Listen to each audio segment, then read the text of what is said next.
Please stay. Don't put out the flame and run away. In this heartbreak, I'll be here fighting for you with or without you. Wide awake with all the things I know that I should say. I thought I could take more than I really can with or without you.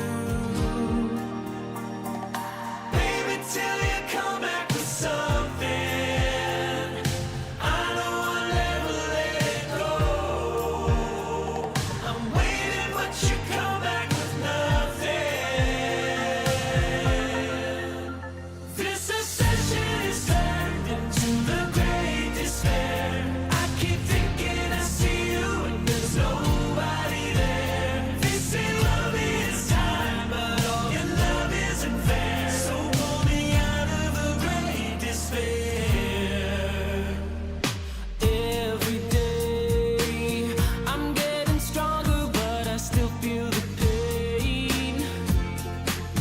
Time will show the way, and I'm in the heart you've broken with or without you. Baby, till you come back with something, I know I'll never let it go. I know I'll never let go. The difference that you come back with nothing. You come back with nothing. This obsession is turned into the great despair. I keep thinking I see you and there's nobody there. You say love is time, but all your love isn't fair. So pull me out of the great despair. Oh, we watch the world burn down around us, but we're still standing here with the flicker of hope on the darkest of days. Now it feels like the end is near. The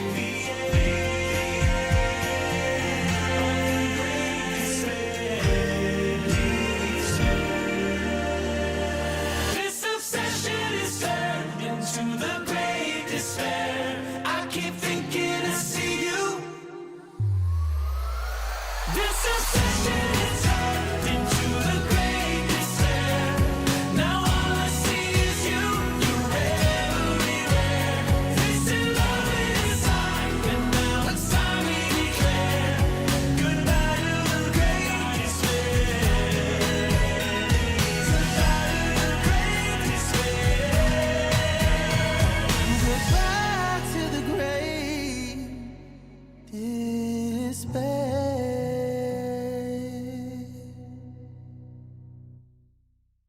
Good morning, everyone. Good morning. This track goes crazy. I want you all to let me know as well if I'm having any problems with my stream. I've noticed that there's a lot of issues with like pixelation and things like that. This is going to be really loud for a second. Let me turn this way down.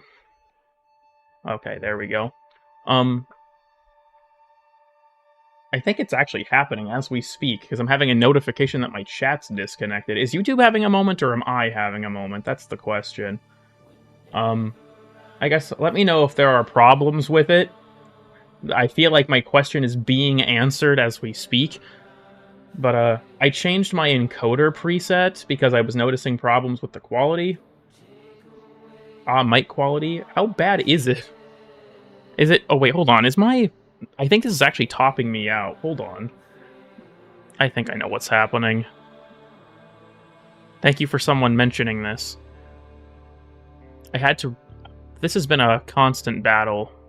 Delete this. I had a preset to increase my gain. That should help. I had to reinstall my mic drivers again, and there just came a point where I was like, I'm not doing this anymore, and I uninstalled them entirely. So if my microphone is like really loud, I'm tweaking it a little bit right now to try and fuck it up less, but hopefully that's better than it was. Because the microphone, the battle continues, let me put it that way. This thing has given me so many problems. Release Nitro from his cage. We can in a moment.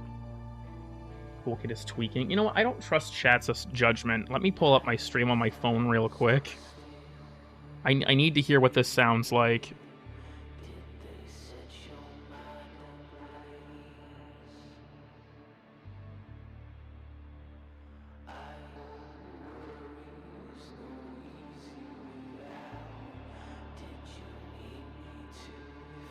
Damn, it does indeed kind of sound like I'm speaking through a wall.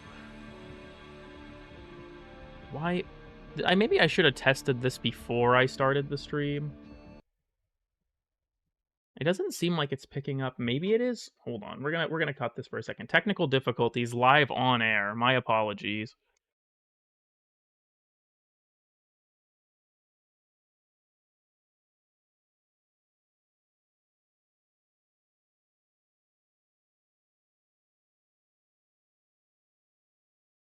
Okay, it is not picking up the background noise.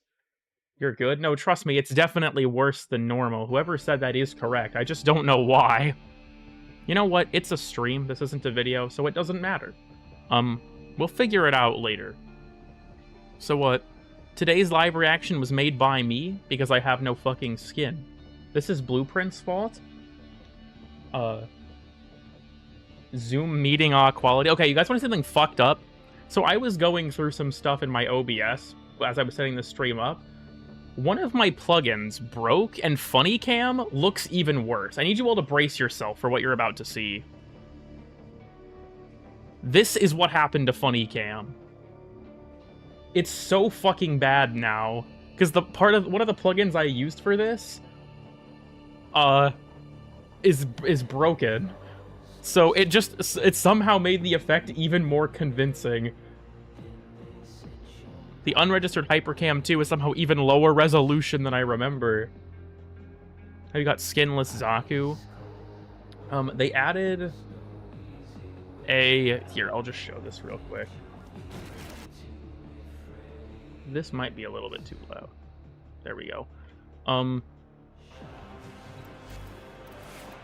Oh, the jump scare of the in-game audio. There's a new section here. You can either stay skeleton forever, stay not skeleton forever, or just leave it as the default.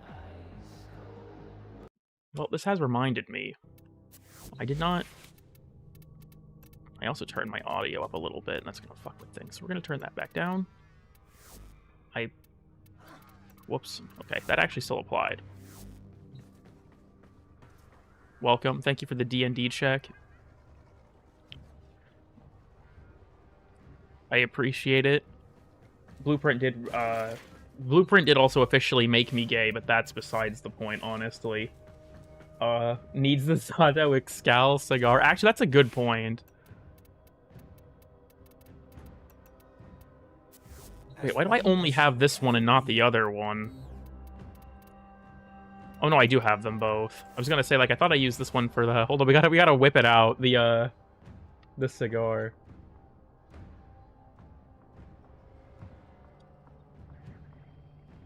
Check it.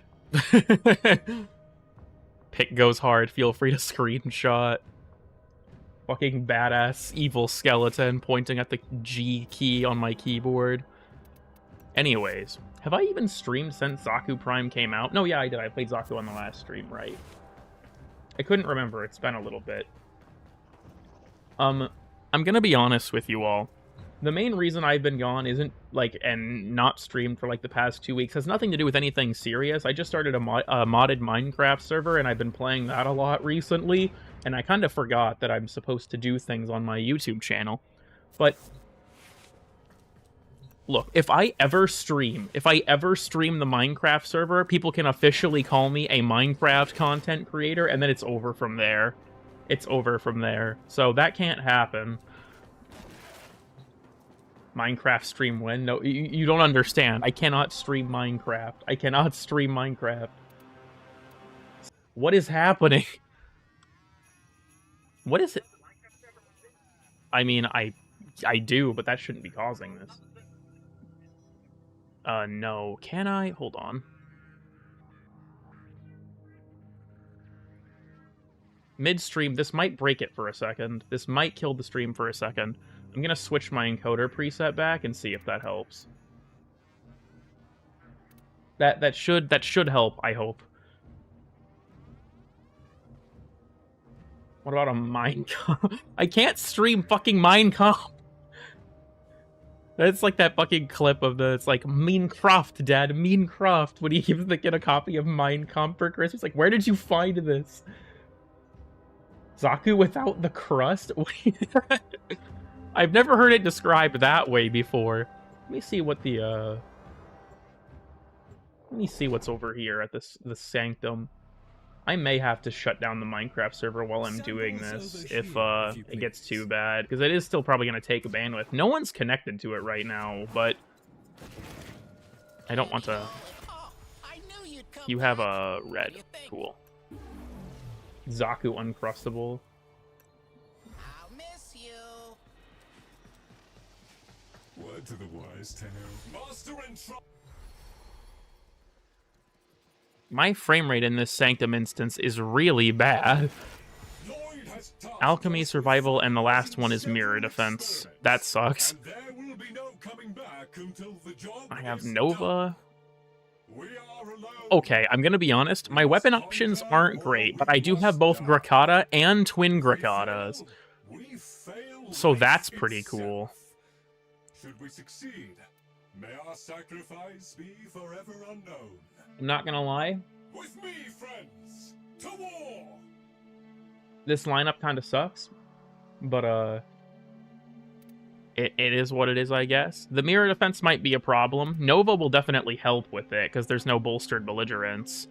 Fortunately, there's no bolstered belligerence anywhere. But I have no good weapons, dude. Like this hostile support, this is a big threat.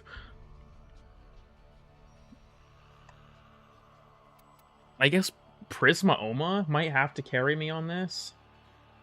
Are you going to end the fishpole? No, the fishpole is going to stay up this entire time. I think I'm probably just going to have to use Prisma Oma. That's going to be the way that I do this, I guess. Let me get Nitro over here real quick. I think someone added me, too. Is that accurate? Yes, someone did. There's no funny ad message, though. That makes me sad.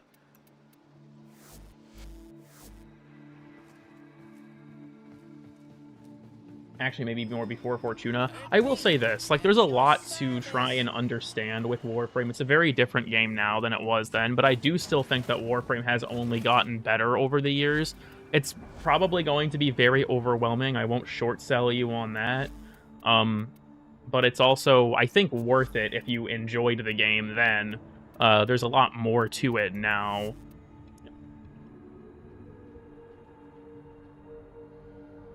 Alright. As I have been reminded, I accidentally left Nitro in the closet. We're just gonna... There we go. He's back now. It's not that big... If you haven't played since Fortuna, I'm gonna be honest with you, that it is a big of a jump. There's a lot of stuff that's been added. Where is Dick and Nuts? It's still at the top of the screen. I can see it in my stream preview.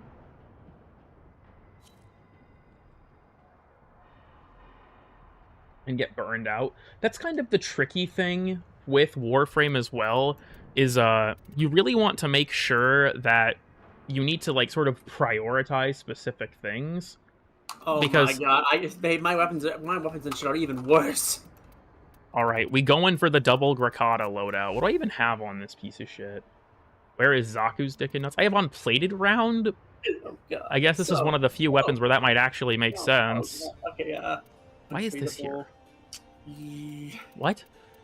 Huh? What is this? I'm sorry, I'm confusing myself. What this needs is higher fire rate. I don't give a fuck. Prime Shred, baby. It was there when I last played. No. We have been saved from stamina. Oh yeah, I forgot I have a plus weapon recoil ribbon on here. Hell yeah. So, And then- I got, my Warframes are actually decent, I think, like Rhino, Sevagoth, and Korra. My weapons, however, Panthera, Sobek, Phage, Despair, Kunai, Aephiurus, and Jaw Sword, Cronin, and Firax. It's overwhelmingly clear to me that I put 2 Forma on this weapon and didn't want to invest into it anymore. You know what? Country girls make do. Right, did you get all that, or was my mic broken? Oh, I heard you. Phage is actually very good, as far as I'm aware, but I haven't messed with it enough to That's not it, because elaborate the that. option I have for the melees is Jaw Sword, so I can't even use like Kukura. Let me know when you're ready. Hold on. My chat's between Rhino and Sevogoth because I can't fucking heal. Rhino would probably be better if you have a way to get a lot of Iron Skin, but if you don't have any setup that's good at that... Okay, I have to end the pull because it's blocking my vision.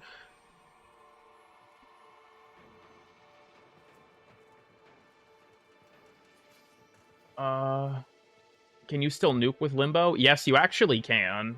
I would recommend Skunky if you haven't. Sci-Fi Freak has a great video about Limbo. Is it okay if someone could use the iceberg? Yeah, feel free. Actually, if you need it, I probably still have the original. If you DM me on Discord, I can probably send the full one to you, the full resolution version. I will tell you this now, though. A lot of the entries on the iceberg are completely outdated. Powerless or ammo deficit? Fuck. I need ammo. I'm gonna be honest, it depends. I'm relying on my my melee, so I'm taking ammo deficit and not powerless, but if you have a bad melee, it might unironically be worth taking powerless. Because on the bright side, your teammates' kills also contribute to powerless, and sort of in terms of giving you your abilities back. I'm also gonna grab... What's the companion that I can just use to blow shit up? I'll get my Roxaku, bro. Have you been working on Warframe Geographic 2? Actually, funnily enough, kind of, yes. I've been really... So, I'll give you all a kind of a rundown on this one. I'm just getting his stuff set up. Let me catch up on chat real quick first, actually. How did Sentinel Lloyd get down there? He walked, presumably. Wearing Deadfish's hats. That's kind of metal, to be honest. Have you gotten a melee arcane adapter yet? I actually got 2 last week, thanks to you. Like Zaku and Dante. Yeah, there's a lot of cool stuff. Like, it's funny that you say Zaku as new, but Zaku came out 4 years ago. It really puts it into perspective. But, so here's kind of what I want to talk about real quick. So, when it comes to, like, what I want to work on, I've been having an issue for, like, the last several weeks since the release of Is DR Dead. I've kind of not been able to nail an idea down. I was working on a bunch of different stuff in parallel, and I felt like nothing was sticking. So the goal now... Oh yeah, I actually saw someone else made their own iceberg that credited my video too, which was cool. I haven't watched the whole thing though. But... Okay, sorry, I'm getting distracted. So like, I have a lot of videos I want to make. A big one that's come up sort of recently for me is, as those of you probably know, the 1999 ARG concluded, and as I was reading up on both it, right before it ended, and past ARGs, also this is the Equinox Prime one. What is this called? But I was reading up on the 1999 ARG, as well as, yeah, this one here. But I was reading up on the ARG, and then I was also reading up on the Zeraman one, the Solaris United one, the Buried Debts one. And I was like, damn, like, why has no one ever really talked about these? Like, as far as I'm aware, people were aware of the ARG, but the only one I could find to cover, like, the only video I could find covering the Zeraman one was Stallard's video, and it's part of a larger subject. And so I thought, like, in the near future, I plan on potentially making a video about all of those 3 ARGs. Solaris United and Buried Debts are kind of, in my brain at least, the same ARG because they were so close to each other. But my main concern with that, because I think it'd be a really fun topic to talk about, is to go over Warframe's ARGs and the history of them. Because they're really interesting and did a lot of really cool stuff. My concern with that, though, personally, is I feel like if I was to make a video on the subject, I kind of feel like I'd just be stealing the work of other people, because, like, I didn't participate in any of the ARGs, and at the same time, like, the documentation on them from AR Grakata, which is the server that solved most of them in conjunction with the official Warframe Discord server, is so extensive that I feel like at that point I could just tell my audience to go read it and they could have a similar experience. So I've actually joined AR Gracata, and I haven't gotten around to it yet, but I want to reach out to people there and ask them what they want from me in the production of that video. Like, aside from the obvious, I want to make sure I give as good accreditation as possible, not just for the people who made the documents that got that stuff, but also people who solved the different steps of the ARG. And my main concern with it, honestly, is the word that a lot of YouTubers don't really talk about, but all of you are kind of aware exists, and that's monetization. Is it morally wrong for me to monetize a video like that?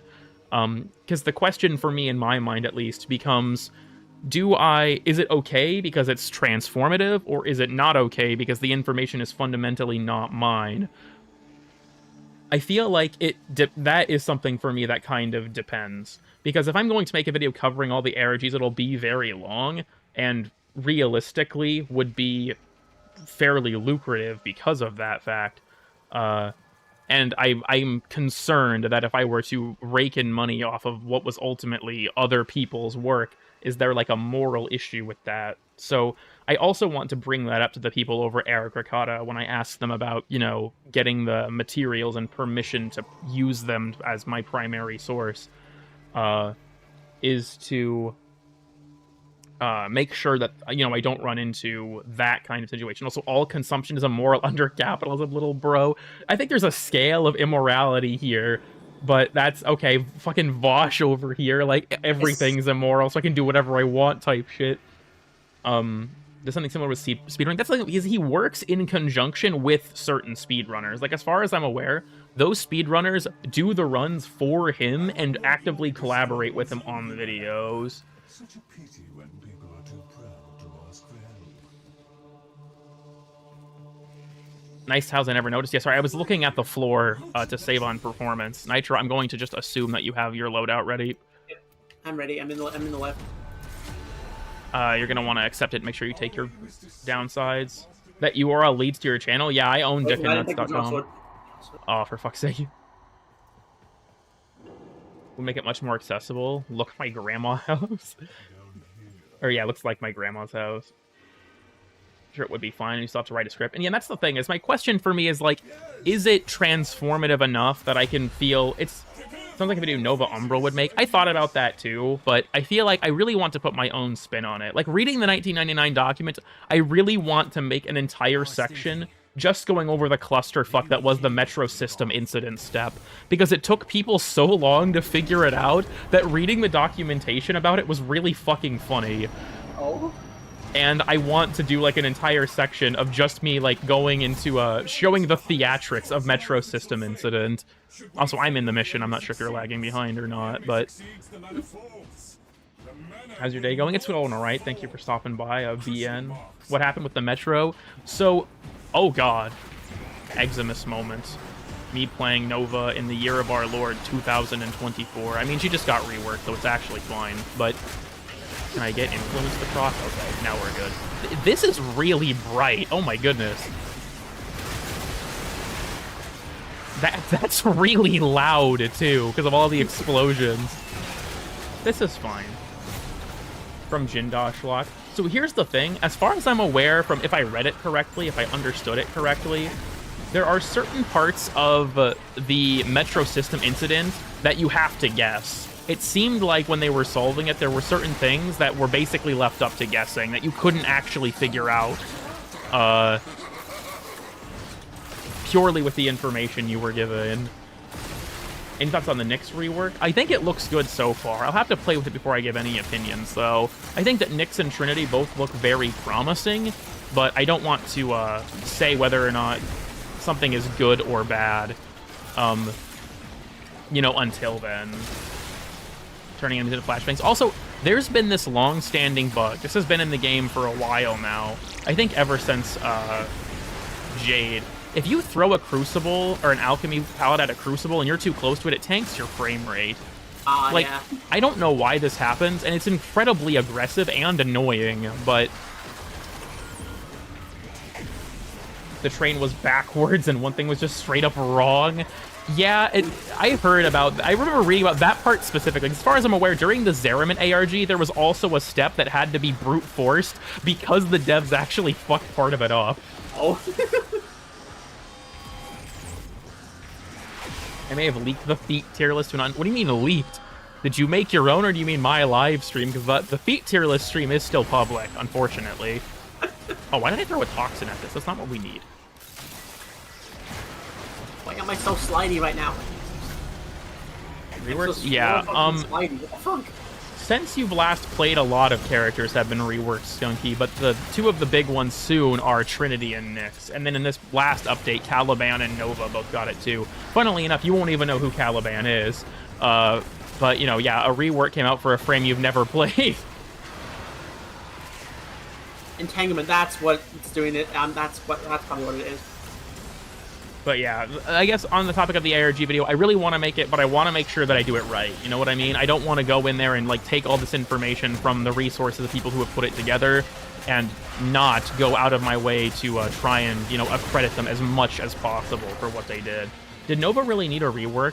Honestly, I don't think Nova needed one, but it definitely made her a lot more comfortable, and I think that's what's valuable.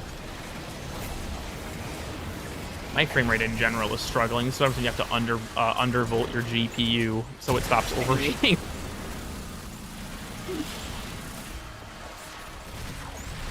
It is a very good thing that I finally finished forming this Phage build last time I played. This is not doing much work. We're gonna keep relying on the melee actually. Definitely don't pull a Summerton. What's Nitro's? Oh, my GPU is a 3080. Nitro's is, I think, like a 1070 Ti still, but... That's my graphics of it, like, yeah. And no, GPU doesn't mean that, right? Never mind. Thoughts on Frumentarius' kit? Okay, so, here's the funny thing. And just steal their work? Yeah, deadass. When it comes to... Okay, so worst part is that Frumentarius was his real in-dev name. I think it was Eliu, sent me a screenshot from the dev stream that just said PH Frumentarius Hat as the name of his neuroptics in the shop. So that makes me very sad. But the things with Cyto 9, I'm very excited for him. Do I think he'll be like super good? Honestly, not really. I feel like looking at his kit, I don't think he's going to be what modern Warframe considers good, but I don't also think that's a bad thing, because he looks really fun. He looks a lot more like a more classic Warframe, to be honest. Because I feel like with, like, Jade and Dante are, like, big nuke frames, right, in a lot of ways. And even though there's still a very large amount of discourse surrounding Kome, she also does have the potential to nuke. If she gets, like, twofold Torment or something, she absolutely can kill a shit ton of enemies. It just is, you know, up to chance if she can do it. I don't think that Cyto 9 will be great for, like, nuking groups of enemies, unless he's really accurate with his sniper rifle. And, you know, landing headshots consistently and stuff. But I think that he will be super fun. Should get nerfed for the sake of balance. Personally, honestly, I don't really think it matters. When it comes to something like Warframe, I feel like the main reason to nerf something would be if it trivializes gameplay to the point that it requires no participation from the player, or if it's so powerful it's disruptive to your teammates' experience. And while Influence is ridiculously overpowered, there's still enough stuff that I think is comparable to it that I don't think it needs to be nerfed. Yeah. Balance as a concept in Warframe is dead. I'm just going to keep it 100 with you. I don't think that saying that, like, because it's a PvE game, it doesn't need to be balanced at all. I think that there still does need to be some amount of limiting factor on things to keep the gameplay interesting. But I won't lie to you, I do think that there comes a point where it's like the power creep has gotten so intense that my game hitched after that, Jesus. Power creep has gotten so intense that it doesn't really... I don't think that it matters in terms of, like, fixing it for balance. We should only fix it, I feel like, if it crosses a line with becoming too disruptive, I guess. It won't be nerfed. Okay, that reminds me of something. There is a video I've been considering making. This is something I'm very on the fence about because I feel like it could come off as mean-spirited. But I was reading the reviews from back when Veilbreaker came out. You guys know about this? Back when Veilbreaker released? My frame rate is taking a huge shit. Oh my goodness. But back when Veilbreaker came out, the game got, like, big-time review bombed. And a lot of it was people that were... Where are you? Oh, there you are. And then, like, yeah. A lot of people were very mad about it because Veilbreaker contained a few big things that were nerfs, namely the ammo system overhaul, which gave AoE weapons much less ammo, and then they also nerfed Wukong, but specifically Wukong. The rest of him, as far as was more or less fine. Wukong no longer dealt more damage, it used ammo when it shot, stuff like that. So people were really mad about this, because Wukong was brain-dead easy to play. He still is, by the way. It was just even worse back then. So, you know, because of that fact, with the Wukong nerf was rather controversial. A lot of weapons did struggle under it, but I think a lot of that was people that just refused to adapt. Like, if you took something like Carrier, you honestly were fine on a lot of them.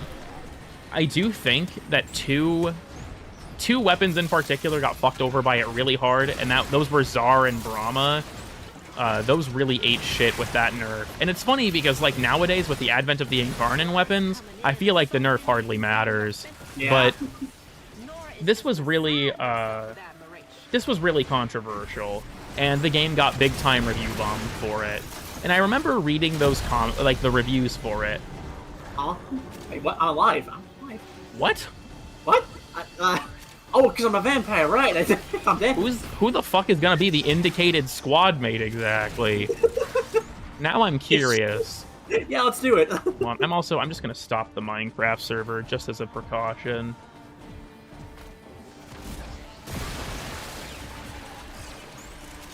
What is going on over here? The battery, yeah, so I will say this. The battery weapon nerfs were completely knee-jerk on release. Yeah, it says it's for you. Okay, well, okay. I can help us.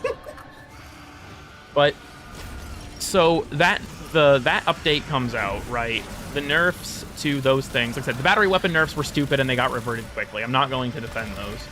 But the update got big-time review bombed because of the nerfs to Wukong and the like. This was something that I think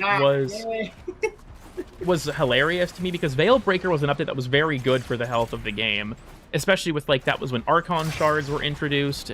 That was, I feel like, when DE started to actually focus on trying to include some variety of end-game content with the pursuit of Archon shards and Archon hunts and the Archon modifiers and things like that. The armor strip changes came through. We had the Archon mods, which did a lot of different stuff. The call missions came out with that as well, which were fun for a couple weeks. Styanax came out then as well. Like, a lot of important things happened to that update, but those nerfs got people really mad. And so I was reading through those old reviews just out of curiosity. And I'll be honest, like, a lot of the arguments made in those reviews and a lot of the discourse in them was genuinely so, like, stupid that I could feel myself just, like, there was, like, a physical reaction. I felt like I was just sitting there just growing, like, progressively more, like, how do I even put this? It's like I was, like, upset, but not in a way of, like, I was upset, like, you know, someone, like, did something to slight me directly. I was like, it's not like they didn't care. I certainly did. It was like I was upset on the developers' behalf because the amount of stuff that was in those things that was stupid was just immense. And I was like, it could be funny to do a video reading negative reviews from this time and talking about why I think they're really dumb a lot of the time. But and then the just problem, like a 5-minute section, 15-second section of like the fucking Chinese players. The problem with that, I feel like, is it could come off as very mean-spirited. So do you think that Revenant needs a nerf? He's already the new Wukong? No, I don't. And I'm going to elaborate on why. Revenant removes dying from the game, which is obviously a strong effect in its own right. Wukong removed the game. If you took Wukong, you could spawn his clone and literally leave. Revenant removes dying from the game, and that's a very powerful effect, and that's why he's played so much. But at the same time, I do not think that Revenant deserves a nerf, because you still have to play the game as Revenant. As Wukong, you didn't have to play the game. You could more or less just fuck off. Also, welcome, Sci-Fi. I've already plugged the Limb Bible once this stream. I hope you're proud of me. The AoE nerf discussion was so entertaining. It's funny, too, because, like, I'm going to be honest with you all, something about the AoE nerf discourse was very fishy to me, because it came out of nowhere. Like, if you guys were active in the Warframe community at this time, like, all of the sudden, all at once, on the Warframe subreddit, there was a ton of outcry about AoE weapons, saying that they had ruined the game, that people were leaving because of them, shit like that. Like, all at once. It came out of fucking nowhere. I genuinely feel like it was a psyop, because right after that, they're like, well, due to community feedback, we'll be evaluating AoE weapons. And it's like, where did this even come from? Hot take, Loki can essentially play as Revenant. I think a big part of with Revenant is it makes it very easy. Like, Revenant is a character that's plenty of fun if you don't only play into Mesmer skin. Managing your thralls and stuff isn't really that good, but I do think it's a more fun way to play him. And his laser, his 4, is actually fairly strong, but people don't play him that way. And I think really the issue with Revenant isn't necessarily how do I put this without sounding really mean and, like, egotistical? I think the problem isn't that Revenant is super overpowered because he can't die. I think the problem is that the game doesn't tell players how to not die without playing Revenant, if that makes sense. Like, that was part of why I made Is DR Dead, is because I felt like a lot of people just didn't understand how to do it without Revenant. Because when I had made the fucking hell, I'm sorry. I'm trying to read shit at something that's actually just destroying my mental stack. Fucking the Overguard video. When I made the Overguard video, I remember a lot of people left comments like, yeah, the game is like way too difficult for me now. Like, I feel like I have to play Wukong or Revenant to survive on Steel Path. And I remember sitting there and thinking to myself, like, what? Like, what do you mean you have to play those characters to survive on Steel Path? Like, I'd argue every character can survive on Steel Path with with varying degrees of effectiveness. Some characters don't have to work for it at all, like Revenant, and some characters do have to work for it, like Excalibur. I think Excalibur has to work for it. But, please be a Bone Widow. It's a Void Rig, isn't it? That's not the end of the world, I guess. But, so I remember reading that and being like, well, what the fuck? Why do people struggle with this so much? And I thought about it, and I was like, well, that's the thing, is Revenant is the easy solution to a somewhat complicated problem, isn't he? Like, a lot of people don't understand how you're able to do these things, with things like shield gating. Like, they'll hear these terms, right? But they won't know how to apply and exploit them. And when I came to that realization, and Revenant's popularity, I guess, kind of made more sense. Because the truth isn't that Revenant is overpowered. To be perfectly honest with you, that's not it, in my opinion, at all. The problem is that he's an easy solution to a complicated problem, and people don't want to get through the complicated part of the problem, so they pick the easy solution. It's kind of like saying, I feel like in a similar vein, that Mirage is overpowered because of Eclipse.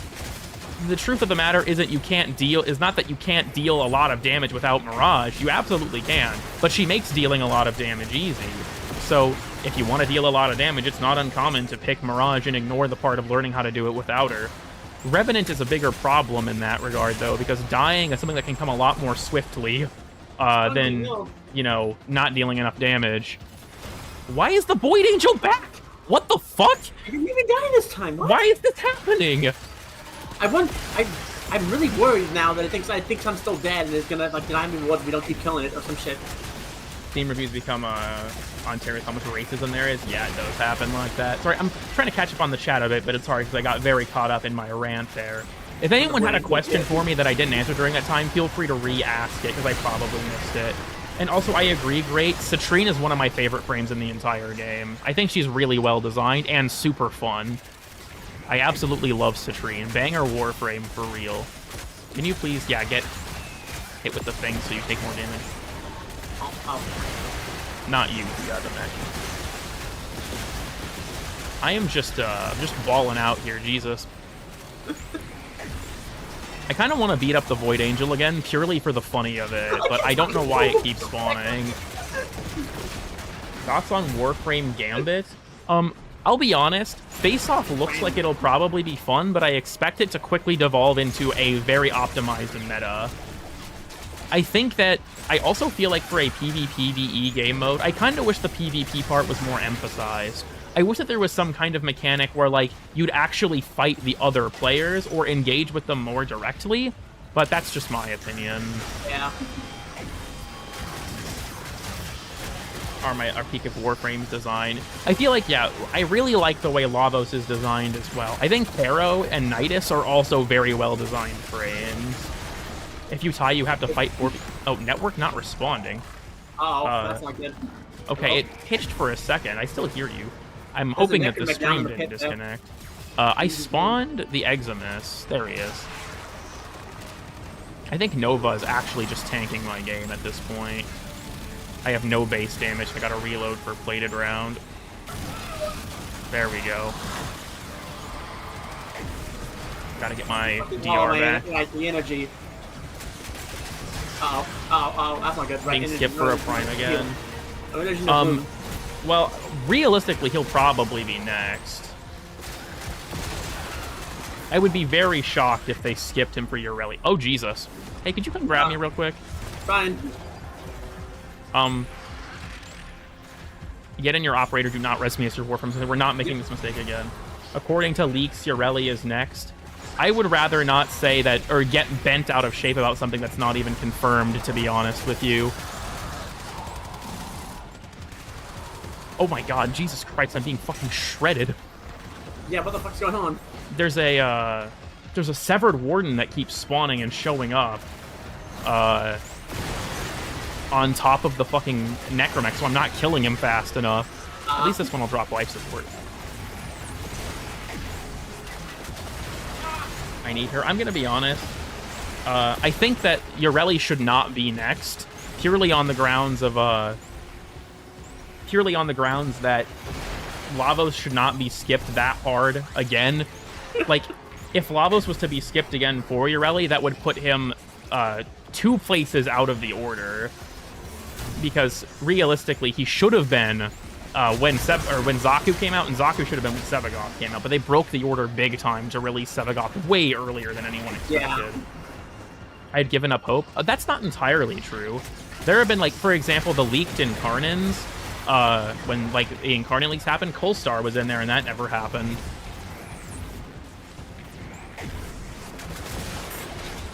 Doesn't even have a deluxe skin yet. Yeah, they seem... Well, they gave him an augment, so they clearly remember. This would be before Sevagoth. If memory serves, they did Gauss, and then if they were going to stick with the order... Right, yeah, it was Gauss and then Protea. And then it was a question of, were they going to do Zaku then or after, was my thought. And then they released Sevagoth kind of out of nowhere. And broke the Prime order, and then after that they released Zaku kind of like expected. They pulled Sevagoth straight out of next year and released them way early, which was weird to me. Like voice fucking fall, I guess, I don't know. Polestar became Angstrom. I don't think Angstrom was in the original league, so that's probable. Don't know how to Prime Seed without making it game-breaking. Honestly, I could expect them to just do... Here I am. Sorry, I'm trying to finish my thought here. Cedo could be made not game-breaking by doing the same thing they did with Phantasma. Give it a mediocre buff that doesn't actually matter. Anyways. Also, yeah, feel free to, Sci-Fi. Force cooldown on Nova first power. I don't understand what you're asking, to be honest. Oh, the fact that there's a window where you can't recast it? I guess I haven't really noticed. It hasn't been going away fast enough. Hydro, hurry up, please. Pull me out of the zone with this firing line. I feel like they make filler frames. Got a crescendo, I guess. Kind of? Do you think the other Entrati gun will get primed? Hopefully. I really hope Sepulchrum comes with Lavos, because it will forever feel weird to me if we only have Trumna. But... catch up here. When it comes to, like, I do think they make filler frames sometimes, but it's very rare. I think that the last filler frame I can think of was Launch Caliban. Because, like, to be honest, Launch Caliban kind of, like, dropped as what felt very much like an afterthought. What is the modifier for this one again? Oh, barbed glyphs. Okay, yeah. That one is really cringe, but it's fine. Let me throw down a couple dudes to help out. You know that Loke Switch had 1% lifesteal on it. I have to fucking budget Gloom until my fucking abilities come online. Could I please stop getting pushed around so I can place my other Spectre? Thank you. Okay. Yep. This is going to be tricky, but honestly, I kind of expect to fail this one because I despise this game mode in this environment, but it's fine. If I can get my shit, I can just start sending, you know, I'm reap and sow. I'm just going to do it. Yeah, I feel like... I don't know. With Lavos, I like his Plague Doctor skin enough that I'm not, like, clamoring for a deluxe or anything, but it'd still be cool for him to get one. Garuda's good, but she was a filler frame. I disagree with that. Like, I think that Garuda was much less integrated in the lore than all of the other open world frames, which sucked. But they said that the reason for that was because they didn't have time to finish the lore they wanted to do for him. They still haven't had time to finish the lore, guys. Trust that they're still working on it.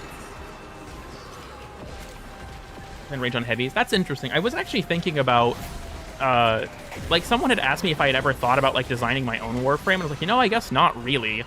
And so I was thinking about, like, if I was to make a Warframe, like, what would I make? Like, what sort of power fantasy do I want to have fulfilled in Warframe that's not present? And I realized that something that I think would be super awesome is to have a Warframe that plays like a fighting game character, or like a Devil May Cry character. I think it'd be neat if we had a Warframe that had some kind of moveset like that. And sort of as I thought about it, my concept for that kind of generally would be that he has an exalted sparring weapon, but it'll be the first exalted weapon with two different variants that you can swap between, kind of like Avara's arrows, where one uses his fists and the other uses primarily kicks, kind of like Balrog from Devil May Cry. I think that could be a really fun idea. Also have no lore. Yeah, they completely forgot about all of that stuff. Royal Guard frame? Yeah, potentially.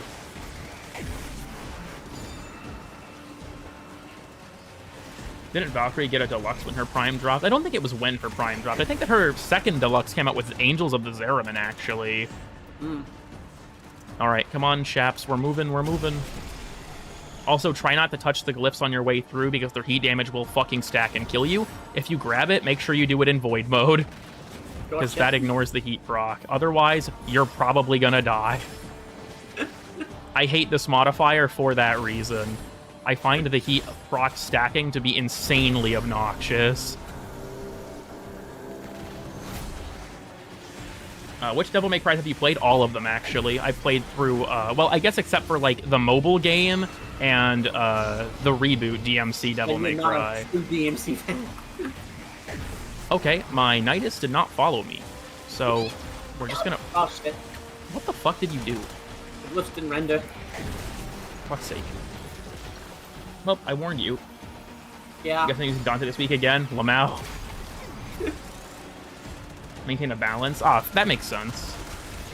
But with the Mexican mod? What the you can't just hit me with the Mexican mod. Like, anyone here would know what that means. What do you mean, the Mexican mod? What? Is that where I play as, like, El Donte?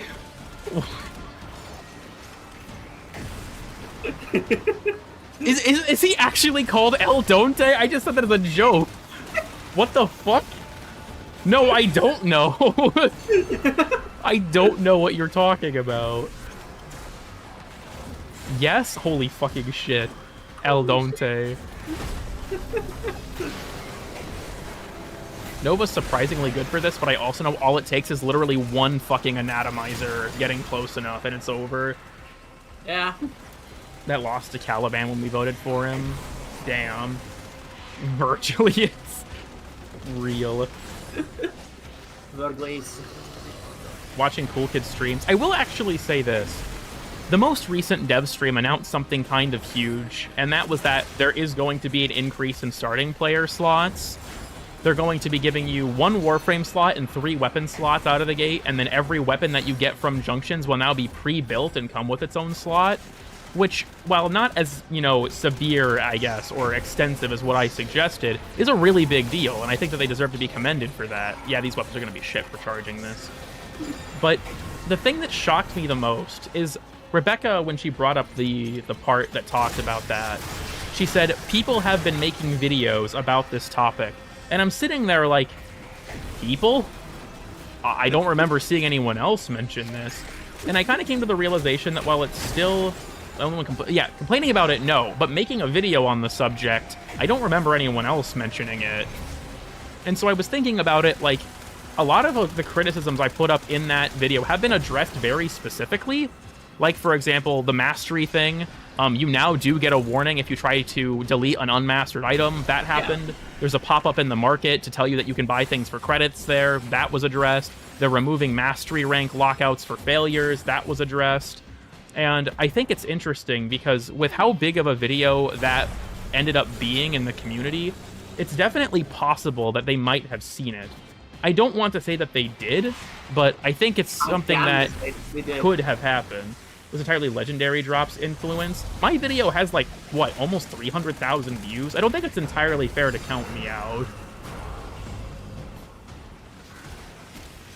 The question of it really is, I don't know for sure, and I don't really have any way to confirm it, but it's one of those things that... That video has 300,000 views?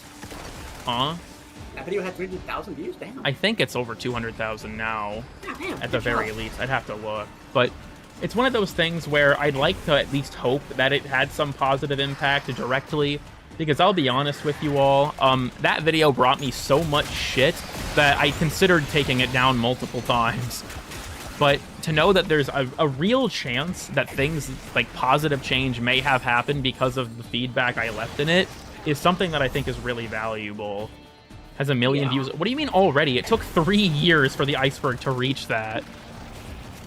I don't think that, like, if the developers saw that video, I don't doubt that it was no one particularly high up and that they probably just passed it on. I don't feel like I'll ever have the hubris. I don't think I'll ever have the hubris to say that these things were because of me directly, but I will say that it seems a lot more realistic than I first thought. I ignore their shit. I'll be honest with you, Sci-Fi, that wasn't possible with that video. Not at least to the extent you might think. That video was being flooded with negative comments constantly. I mean, like, I'd probably receive a total of 30 comments a day that were either talking shit about me or Warframe. And while obviously Warframe isn't like a thing I make, people that were, a lot of the rants about it were genuinely unhinged dev bashing and insanely toxic.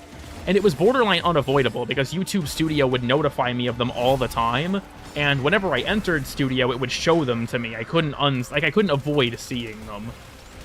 So I turned off getting notified when people leave comments, which hurt because I've read every comment I've ever received to the best of my ability up to that point. And I decided, like, I'm going to have to wash my hands of this comment section, and I locked that shit down. I couldn't do it anymore. Yeah.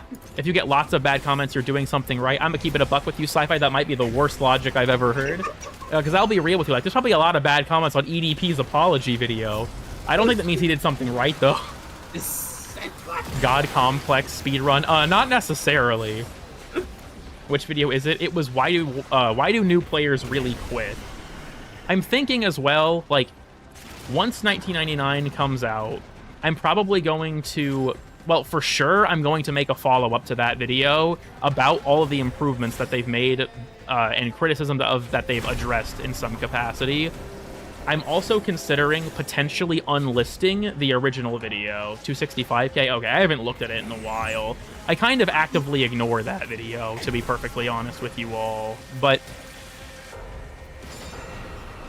let me spawn my on-call crew. He shall be useful. The Arson Eximus Lancers from Hexus are also really good because they can knock down enemies with their Fire Blasts. Don't unlisted. At the very least, I'm going to add undated or outdated to it. Because I don't think... Here's my issue, right? A lot of people left comments on that video. Spawn call, I actually totally could. Fuck this guy up as fast as possible. I think I got him in time.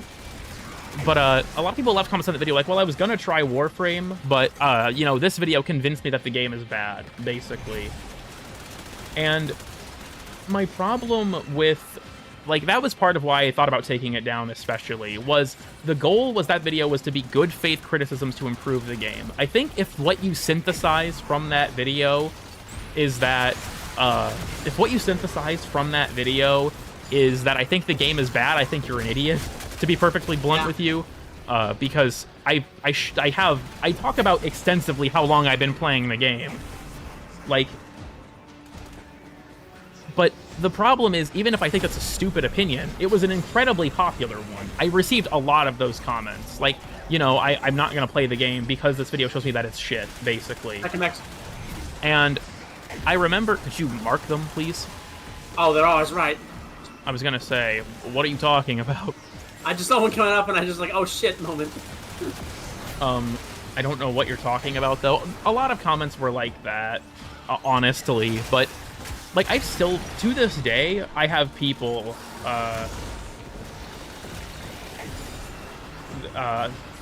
they see the crafting times, they're gone. Like, here's the thing as well. They did say on a dev short that they're planning on knocking down a handful of Warframes to be 12 hours like Kome, which is really exciting if that's the case. If, like, a lot of early game frames are going to get bumped down to 24 hours. Not a perfect solution, but definitely a good voice crack, a good compromise. Like I said, I feel like with that video, I've talked about this so much on stream, massive Warframe hate community. This is true, but the problem is, look, even beyond, I'm going to just say there's a selfish reason. I don't want to be on the receiving end of the Warframe hate community. To put it bluntly, it's not worth it. Mood, honestly. I thought we failed somehow. Jesus. A Tau Forged, and we've literally got one of everything, right? We got a red, a blue, a Tau Forged yellow, a Crescendo, and a duplicate. We didn't get any, Arcane Adapter. On Prime Warframes. People talked about that, but I don't think we know for sure yet. But, like, because at first, a lot of it was I tried to engage with the criticism in a good faith way, but the realization I came to, ultimately, is that people were not criticizing the video in good faith. They hated the game and wanted to feel justified in that hatred. And there were two outcomes from that. Either they thought that I agreed with them and hated the game myself and put words in my mouth, essentially, and used the video as a way to justify their hatred, or people thought that I didn't go hard enough and that I was being too charitable, and they were mad at me for that. And, like, once I came to the realization these people are not arguing or criticizing the video in good faith, like, some people absolutely did. There were a lot of genuinely good criticisms that were levied against that video that I think were important. But a lot of them weren't. A lot of them were just to shit on the game or shit on me. And when I realized that there was no reasoning with some people, that was when I just had to pull the plug and shut off the comments. I didn't want to do it. I genuinely thought about whether or not I should do it for like a week or two after it started to get really bad, because I didn't know what to do about the situation. Because, like, I've had backlash on videos. I guess backlash isn't... and yes, it is the new player. Why do new players quit video? Backlash isn't the right word. There's been pushback, I guess, on a lot of my ideas on certain other videos. The big one being the Overguard video. I'll be honest, a lot of that criticism was a lot more good faith, but a lot of it was also, a lot of people just, I feel like, had bad ideas and wanted to argue against me with it. Are the wait times really that bad? I'm going to be honest with you, Great. Yes. Waiting 3 days, 3.5 for a new character you built, sucks. Like, you can do other stuff, but if you're really, really, like, excited to get and play a new Warframe, especially as a new player, when you only have the one at first, it does take the wind out of your sails really hard. And this is all from what I've heard over the years of introducing, like, 24 different people to Warframe and having almost all of them quit. It is one of the most common things that I heard that made people upset when they were trying the game. And then build the entire frame. Yeah, it's 3.5 at the absolute minimum. That's implying that you, you know, don't sit there and camp it and grab it, you know, immediately. Like, if you, you know, are a normal person and, like, have stuff to do, then you're probably still going to encounter it. Wait, 3 days? Yeah, I agree. I think something that people brought up that I think was a fair criticism was standing limits, but they've kind of already been addressed. They changed them a long time ago to be more bottom-heavy in Mastery rank. But also, yeah, weapons can be half a day or an entire day, and I don't think any weapon should take an entire day. Yeah. For my first 2 primes? Okay. Here's my question for you, Profiler. Where are you in the story? What quests have you... Like, what's the most recent quest you've completed?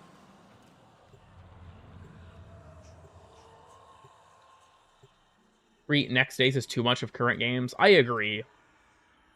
Dude is not noob friendly. I mean, fair enough.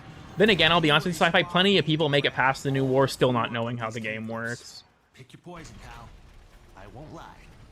There's no version of this that feels good. Of having waiting times removed or reduced. Why? Yeah, that's the thing that I brought up as well when I was talking about this. So a lot of people did say that they thought that the wait times didn't need reduced and that they were fine. And my question when that criticism was levied was, what is the tangible downside to you as a player if this change is made? I'm not talking about what's the downside for digital extremes, right? You can make the argument that it would hurt them because of, you know, lack of rush building and stuff like that. That's whatever. Not what I care about. What's the tangible downside to you specifically as a player if things that you built came, you know, to you faster? And anyone I posed that question to didn't have an answer for me, but I'll admit I didn't ask that many people because pretty quickly I realized that it wasn't worth arguing to begin with. But I did it the hard way. Yeah, and I feel like there's a lot of stuff like that in the Warframe community in general. It's like the trolley problem meme where it's like, you could stop, like, the trolley is running over an infinite number of people. You could stop it at any time by pulling the lever, but this would disrespect the deaths of those who have already died to the trolley. Yeah, dead ass. I feel like it's the college loan thing. That kind of idea is genuinely why HEMA still hasn't been changed. Because DE straight up said that they didn't want to disrespect the clans that researched it. Fuck that. Seriously. Yeah, fuck that. Change the requirements, please. And fuck that, we built this shit.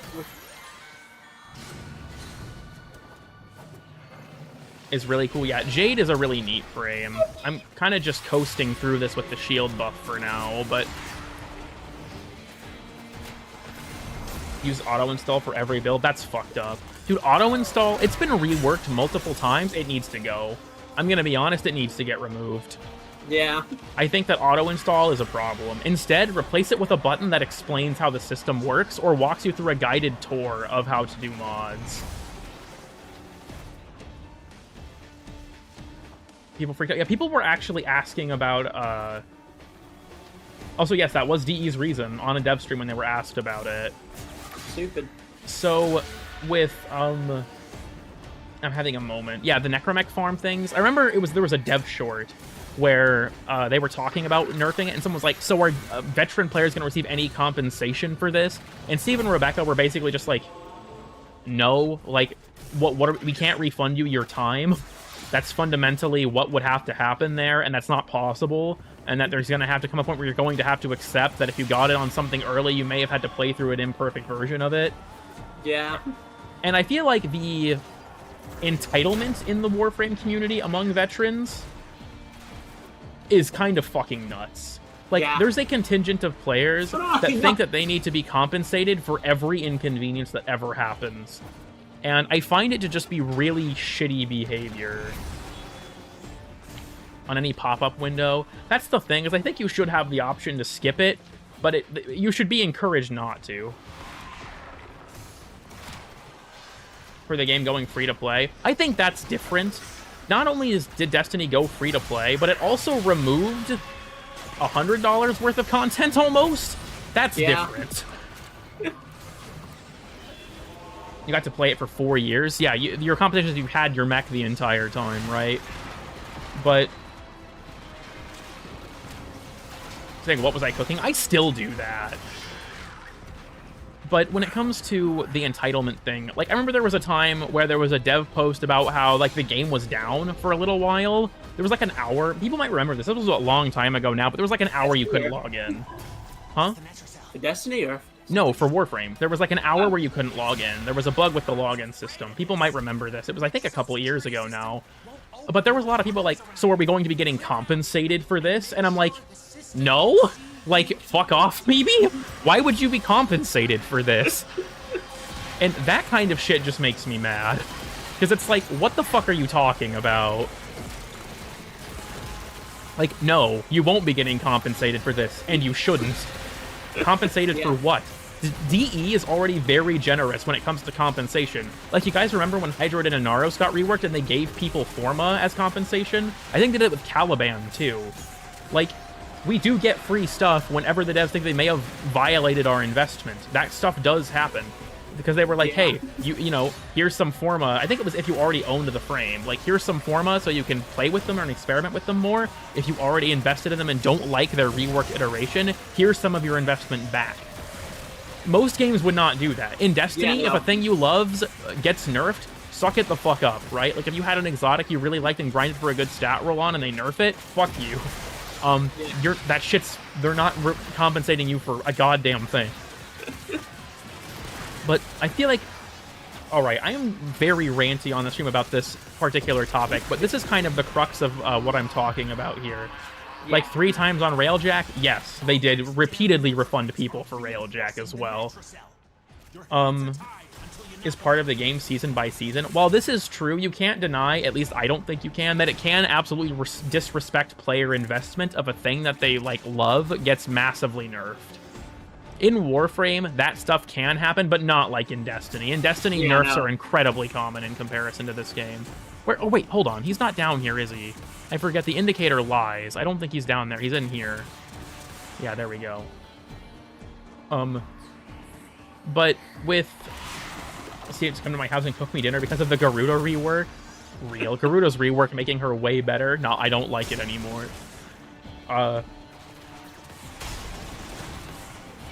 In like 30 minutes. I think the matter with, here's the thing with Destiny. The ultimate problem is if you grind for, like, optimal stat rolls, that's where a lot of the game's time sink comes in, especially on exotics. Yeah. See ya sometime? Yeah, alright, see ya. See ya, Sci-Fi. How often do you stream? I try to stream once a week, but I've been bad about it lately. I want to get back into the swing of it, though. Instead of lower nowadays. I think it's a good thing. But I'll be honest with you all, Ribbons as a system still have a ton of flaws. Yeah. I think the problem is they're never going to make Ribbons a fair system because there's so much money tied up in it. Ever considering HEMA. The reason that was done was because Conclave players got mad because they want people to enter their meat grinder. I can understand the concern of, like, it's so different from the rest of the game that earning standing from it by doing something totally different kind of fucks with the intention of it. And they just want to do players in general for that mode, but, like, yeah. I feel like, I don't know. I get why they did it. I still think it shouldn't have happened. Yeah. Mostly weapon roll chase. Yeah, that's the thing. It's still a form of roll chasing, and you can still have things get nerfed that you chased for a good roll on. I played a fair bit of Destiny myself, and I feel like they're, like, optimal rolls for armor, that's mostly an exotic problem, at least in my opinion. Like, legendary armor you can get optimal rolls on much more easily than a specific exotic. But I do agree that more grinding comes from weapon rolls, but I feel like the randomness is not as egregious with weapon rolls compared to stat rolls. I guess it depends. There's forms of manipulating that with, like, the ghost mods and stuff. But, like, if you want a really optimal piece of armor, going for, like, an artifice armor piece or something like that fucking sucks. Yeah. But it's funny because I haven't played Destiny in a while. I left shortly after the final shape came out. I played through its content and then just kind of fucked off. But yeah, people kept telling me... yeah, also, yeah, you can upgrade them to Artifice Armor now. I know that was a relatively recent change. Perk Gate, I did hear about that, yes. Where the distance between perks and the API made their rolls harder to achieve with craftable resources. I don't honestly feel like that's a solution so much as a... well, it's better, I guess. But if the stats are still totally random, then I feel like it's kind of a band-aid, at least in my view. But I don't play the game, I guess I wouldn't know. It's been a thing since Warmind. I'm surprised the community's only discovered it now. Half of the DLC content for full price. Yeah, it's Destiny's fucked up. Since they're fucking really fucking going for exotics, so you have 2 double pucks on armor now. They notice it the most. I guess I don't know. I'm curious as well. Also, yeah, removal of Forsaken sucks. Yeah. I've seen all the shapes by then. Yeah, that's true. Honestly, I just got bored with the seasonal content and was like, well, fuck it, I'm out. Yeah, and honestly, unfortunately, yeah, a lot of the controversies surrounding it. Where's the skeleton? Hi, Rosie. This is clickbait. I had the skeleton on earlier, But okay, this is going to be considered probably one of my hottest takes of all time. I think Destiny's grindier than Warframe. Yeah. I think that the grind in Warframe... also, I agree, because it's not a perfect solution, but it is a solution. That's completely fair. But I think that the grind in Warframe is mostly old things. A lot of the newer stuff's grind is way better than it used to be, and Destiny's grind is, like, soul-crushingly awful. Like, I want to put this into perspective. There is a linear fusion rifle I really wanted. Fuck you, Etch. Fuck you, you bitch. Anyways, sorry, I had a moment there. I had an outburst. I was grinding for Scintillation. Scintillation is a linear fusion rifle, and there was a very specific roll I wanted on it. I rolled Scintillation over 40 times and never got close to the roll I wanted. Nitro rolled 1 as a joke and got it on his first try. That was my third try, actually. That was your first try, I guess, of that session, because you walk up and just did it for the meme, but you'd already gotten, I think, a couple from when we were doing the Nightfalls with Phoenix. But I remember sitting there, just, like, in the realization that, like, I had put all of this investment into trying to get this, and there was nothing protecting me from this scenario, right? There was no guarantee I'd ever get the perks I wanted. I wonder if Perkgate also played a part in that as well. Like, I spent all this time grinding Scintillations. Even when it wasn't the Nightfall that week, I would keep... also, yes, it was rewind bait and switch. Even after all of my time, like, grinding, you know, Nightfalls, even when it wasn't the Nightfall weapon, I'd still go and I'd do other Nightfalls and turn in their engrams and stuff. Never got it. Similar to Kuva Tenet weapons, here's the difference. Kuva and Tenet weapons, if you get a bad roll, you can fuse other ones into it. Like, if I get a 25% toxin roll on something, and then I get another one that's another 25%, shit RNG, but I'm always making progress. You know what I mean? The rate of that progress is random, but I'm always making progress. In Destiny, progress is purely that you're reducing the odds that you won't get it because of how statistics works. Sheerly through volume. It's awful. It's genuinely awful. And, like, because people would tell me with Destiny, like, well, crafting fixes this problem, and that's bullshit. That's not true. Crafting, like, a bunch of weapons are not craftable. Last I checked, there are no craftable arc shotguns, for fuck's sake. Like, whole classes of weapons. Void revolvers. Like, there are whole classes of weapons that are not craftable. And on top of that, a lot of them were seasonal weapons, so you can't get them anymore easily. Yeah, like, the ones that... This is also another thing, that, you know, the attachment system, like visual sights and shit. I don't have guns that don't do that anymore, and I found that cool. Unlike apparently a lot of the Destiny community, which sucks. There's so much stuff that you can't get, or it's a PvP shoddy. We'll go fucking figure, I guess. But I feel like so much of the game's good stuff isn't craftable. The main thing that would be craftable that I think would be valuable is raid weapons, and a lot of the raid weapons obviously take a lot of grinding to get enough red boards for them to be craftable. It's like the one thing where I think craftable void weapons craftable... Sorry, I'm getting distracted. Crota's end hand cannon is craftable, so yeah, you're wrong about the void thing, I guess, Nitro, but... Oh, right. I don't know why I'm casting all these, I don't need this right now, but crafting didn't solve the problem at all, in my opinion. It was a good step forward, but they're also now backing off of it. Like, the most recent season of weapons, as far as I'm aware, they're like, we want to reintroduce the chase for wolves into Destiny, and it's like, fuck you. Oh god damn it. It's like, first, do you really need more money, Pete? It's like, I don't know. I don't like it. Like, you can craft raid weapons, which I think is a very good thing. You can't craft dungeon weapons for some reason. Yeah, that part is fucking... like war. There are plenty of good weapons from dungeons. You can't craft the weapons from Onslaught. Sure, you can attune to them, but that's still just randomness on a layer of randomness. They took that out for a long while as well. And yeah, for a while that you couldn't... Onslaught, honestly, functionally didn't fucking exist because it was so not worth it. I mean, even now they've made it fucking so you can't even pick the fucking map anymore. Like, what? Like, I think crafting was a big step in the right direction, and then they just backed off of it. And I think that sucks. I don't know. I feel like with Destiny, the grind is egregious if you want a specific thing. much of a drastic change, they'll undo it. I agree that they are trying to keep the game more balanced than something like Destiny, but the game still has succumbed to a lot of power creep over time. Like, especially with all those subclass reworks and the addition of Strand and things like that, and especially Prismatic, the game will still experience power creep as much as they try to, you know, move away from it. And that's natural for any game. Things have to be good for you to want to use them, but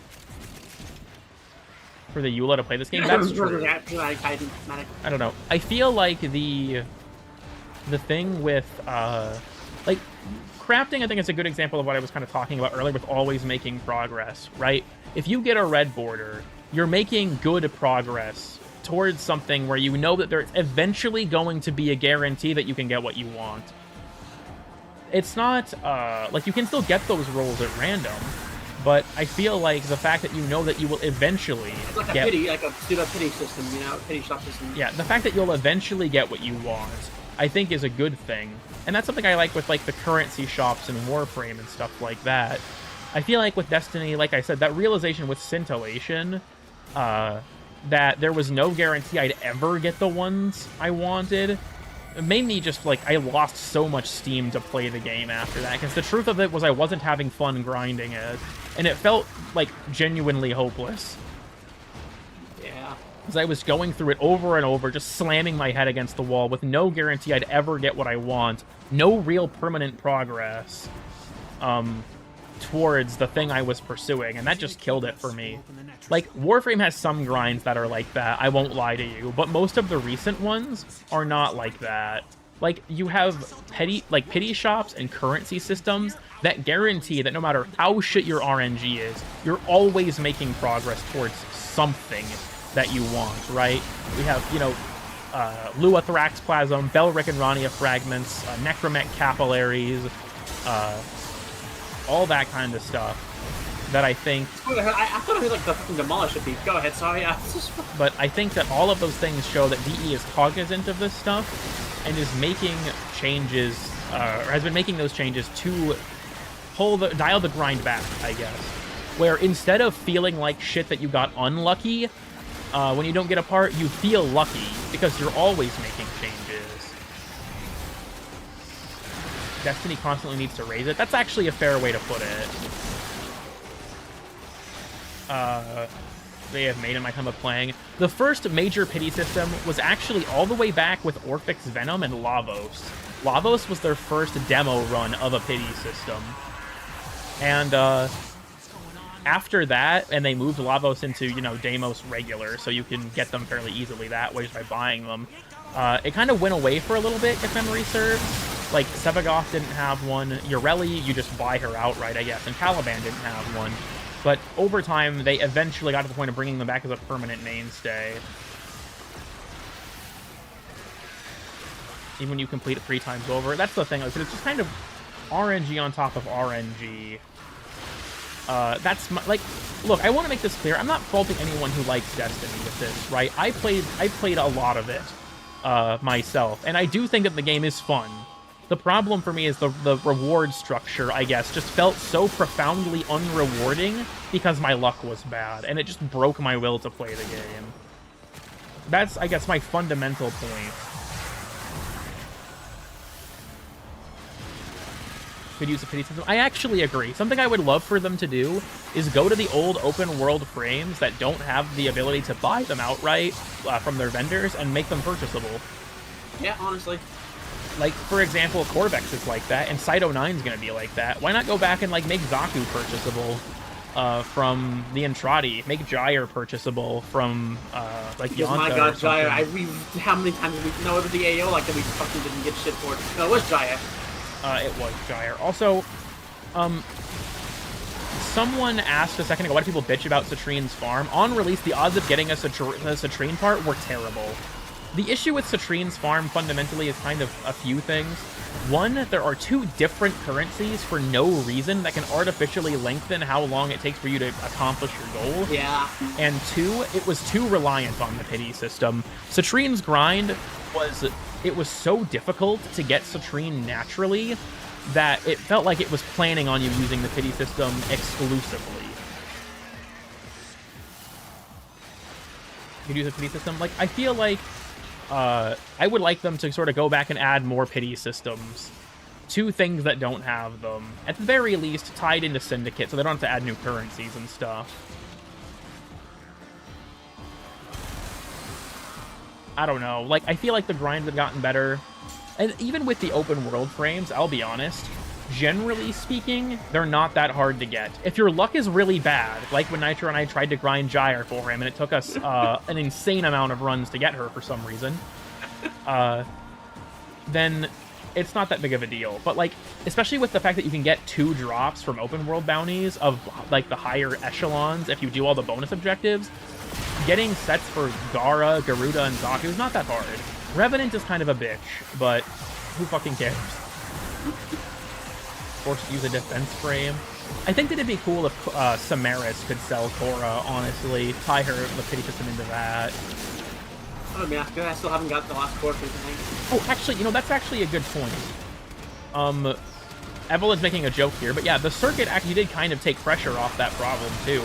There are a lot of frames that, I did completely forgot about that, because I've never really gotten a frame through circuit. That's actually a great point. Yeah. The addition of circuit took a lot of pressure off of bad grinds because of the same thing. You could make consistent progress towards certain Warframes. I didn't even think about that.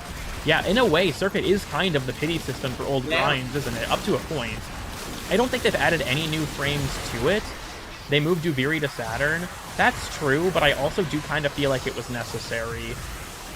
Duviri was incredibly confusing for new players who were already fairly overwhelmed, at least in my experience. A lot of friends that I had that were newer that played it when it was that early struggled with it. I see the goal. Saturn might be a little late, to be honest, but hi, cool kid, welcome. I know where that was. But I do feel like Circuit is a fair point as a good, like, sort of older pity system. I do hope that they start to expand on it, though. Because as far as I'm aware, Hildren is the most recent frame in it. I bet you're going to have to wait like a year for a specific drop. Yeah, and I'm going to be honest, I think they need to expand it so that instead of 3 frames a week, it's 5, like with the Incarnate adapters. Just to help keep it moving. Major new player issue? Yeah, the way they had talked about it was they released Duviri as an alternate start because they had done all this marketing and stuff, and Give the quest for it because they start, and then they made it. Yeah, they wanted to make it an alternate start to bring people in, be like, hey, Duviri is your chance to come get back into Warframe, get into Warframe for the first time, maybe. And so, you know, people joined, and the problem that DE encountered, as from what they described at least, was if you played Duviri, there is no guarantee that you would like the rest of Warframe. You might like Duviri, and then you get into the rest of the game, and you don't like it, and then you quit. So what was the point of wasting your time with Duviri? Ultimately, what was the point of wasting your time with Duviri if you didn't like the rest of the game? So they decided, all right, we're going to move it to be no longer an alternate start. You have to play through Vor's Prize first. You have to play through Awakening first. You have to at least get to grips with regular Warframe. They did that. Didn't really fix anything as far as I'm aware. And so they were like, you know what? It's too early. It's too confusing for new players. And they decided, they were like, all right, there's no purpose in leaving Duviri this early. We're going to just push it to, you know, Saturn, Uranus junction, I think someone said it was. So that you really have to have a solid footing in Warframe before you can understand the value of what Duviri provides to you. Objective ping getting stuck on screen. God, I can only hope. But I feel like I understand that, but I also feel like making Duviri an alternate start was doomed from the beginning. Yeah. And I feel like everyone was kind of telling them that for the very reason they decided not to do it. Like, it brought in a lot of new players on release, that's true, but it had the lasting consequence everyone expected. And I feel like the real travesty of it is it forever fucked up the quest. That's the part that kind of bites the most. Like, I think, Whatever Albrecht was hiding, with back to the sanctum. the quest in particular, it was obvious that at TennoCon it was much more narratively driven, and then they sacrificed a lot of those elements for it to be another tutorial.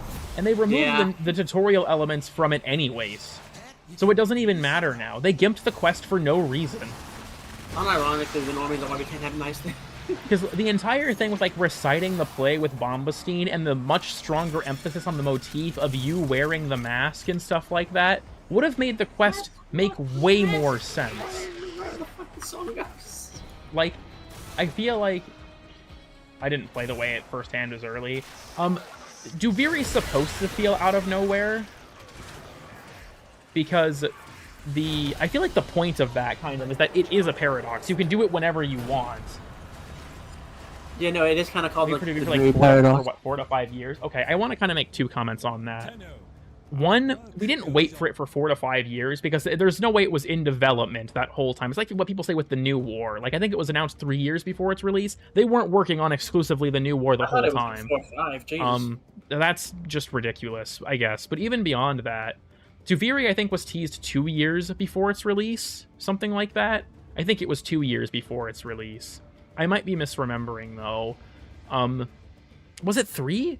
Was it shown off at TennoCon 2020 or 2021? I can't remember which of the two it was. But after the Second Dream, I do think that After the Second Dream could be completely fair, but because right now it is right before 2020. If it's 2020, it would have been 3 years, but it was shown off. We knew nothing about it until much later. But it wasn't like it was in active development the entire time, and the truth is it's very obvious that 2019, damn, it was even longer than I thought, so I guess you were right then. It would have been about 4 years. Yeah, it was announced like just after the announcement of the New War, I want to say. As for the teaser. But Duviri, I feel like it's obvious that when they announced Duviri, they didn't know what it was yet. And over time, as the idea for it took shape, it changed a lot, even over the time that it actually was a thing. Like, even after the TennoCon that showed it off, 2022, and showed off part of the quest and stuff, it's clear that the idea still wasn't fully set in stone because they were grappling with the concern of how do we make this enticing for new players. If they would have just made you wait until after Vor's Prize from the beginning, the quest could have been so much better because all of the tutorial bullshit would have been gone. But the fact that they didn't do that, I think, handicapped the quest forever. And that's part of why the story of Duviri is so confusing. So much of it is not explained. And I feel like it would have been handled much better if they stuck to their original ideas. Like, a lot of you probably can remember, the motif of the mask, of Thrax's mask, was a huge thing marketing-wise. It was shown off in the TennoCon thing where the Drifter puts on the mask and everyone starts to referring to him as the king and stuff like that. Even now, the archers still call you imposter. The Thrax mask was a big part of the marketing, and the duality with, like, even with the TennoCon thing, you got Thrax's mask as one of the rewards for watching it was the Stranger's Hood.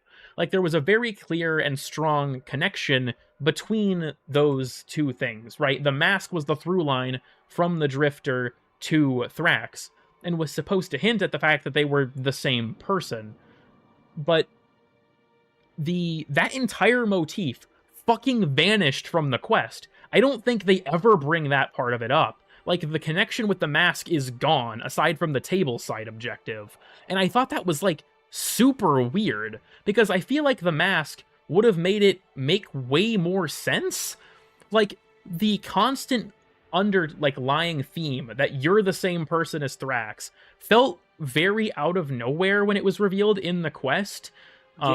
Like, the reveal is cool that Thrax had the final piece of the doll, and then you realize that it wasn't just your childhood toy, that is you as a child, right? Another version of you was Thrax. But if the mask motif would have stayed, if people treating you like the king would have stayed, I think it would have made so much more sense why any of that happened. And that entire motif and narrative sort of device was completely removed from the final quest. And I think it was genuinely a terrible decision. Yeah. The end of the quest, he doesn't even want to leave. I think a lot of that is, like, the Undercroft might fuck things up worse. But yeah, that's something that was also kind of dropped. I don't know. I feel like they gimped the quest really bad to make it a tutorial, scrapped the tutorial elements, and the quest is forever tainted because of it. Because I think the story of Duviri is fundamentally really cool and interesting. The problem is that, like, it's so hard to understand because they clearly messed up the translation of their idea into the form that they tried to make it. Once again, the motif of the mask going away was terrible. They should not have done that at all, in my opinion. And I feel like if they would have just, from the beginning, said, okay, you have to wait till you've finished Vor's Prize. That's like, what, an hour at most before you can do this? That would have been so much better. That would have been so much better. But they made it an alternate start, massively kneecapped the quest over it. Can you see my waypoints? Can you see? In a social space, no. I'm in a different menu, but I can already tell you with relative certainty the answer is no. Fair enough. Watching YouTube videos, yeah, I had to watch, after I beat the quest, I had to watch Nitro and Nick play through the quest to actually understand what was happening. For about half a year. I do think that Duviri, it's like the same with the New War, right? I think it underwent a lot of changes, and that's why they feel off in their final incarnation, right? Is that the idea for them was not set in stone until way later in development than they should have been. Back to Warframe, yeah. Glad to hear it. If you ever need any help, feel free to shoot me a DM on Discord or show up in the stream chat, I guess. But thanks for stopping by. We've gotten redone mid-development. Yeah, there's, I don't know, a lot of weird stuff with it in general. In the final, I don't even think that the final act was the part that fucked it up the most. What's the deal with Lotus's hand? In the New War, there's the scene at the end of Act 1 where the operator's holding on to the Lotus so she doesn't get sucked into that portal, and Ballas uses paracesis to sever that connection. He cuts off the Lotus's hand. And that portal, the portal itself brings up a lot of questions, to be honest, because where the fuck did it come from and where does it lead exactly? But it seems that, for whatever reason, the Lotus, who fucking knows where she ended up? But for one reason or another, for reasons we do not fully understand, her hand ended up in Duviri. And the Drifter, after picking it up, because the Drifter in Duviri was being executed every single day because Thrax controlled the loop, the introduction of the Lotus's hand changed the loop. So the Drifter was able to escape. Came from the man on the wall? Dude, fucking at this point, maybe. So the guiding hand changed the loop, allowed the Drifter to escape, and then allowed the Drifter to find the Lotus when they came back to the Origin system. Presumably. That part's also never actually explained. The Operator, when they entered that portal, as far as I'm aware, based on, funnily enough actually, as far as I'm aware, based on this thing right here, Samples over here, if you please.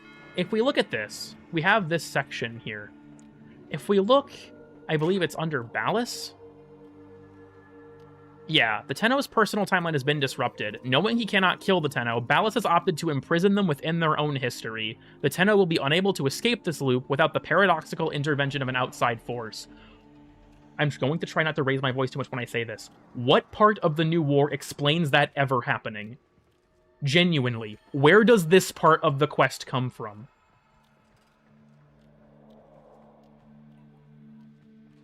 I feel like this adds a lot of important context, but this should have been in the quest in some capacity. Because the flashback sequences, really what's happening is they're flashbacks, but they're also the Operator reliving their own history. But you would have no way to intuitively grasp that. The quest doesn't even hint at it. Like, the flashbacks at face value are flashbacks, and that's it. This part, this element of them, is not established, to my understanding, anywhere in the actual quest. Yes, Blueprint still has my skin. Also, I agree that there should have been something that happened at the end of Duviri where the Drifter finds the Lotus. I completely agree. Because where the portal leads seems to be different. Send them back to hell. That's true, but like I'm going to be honest with you here, I guess. And I've talked about this before. In my humble opinion, right? This is just what I think. So do with it what you will. I do not think that critical story information should be left up to speculation like this. I do not think that that should be a thing. There are plenty of quests that leave room for interpretation and speculation, but the fundamental story of them can be understood with no outside resources. A great example of this is the Second Dream.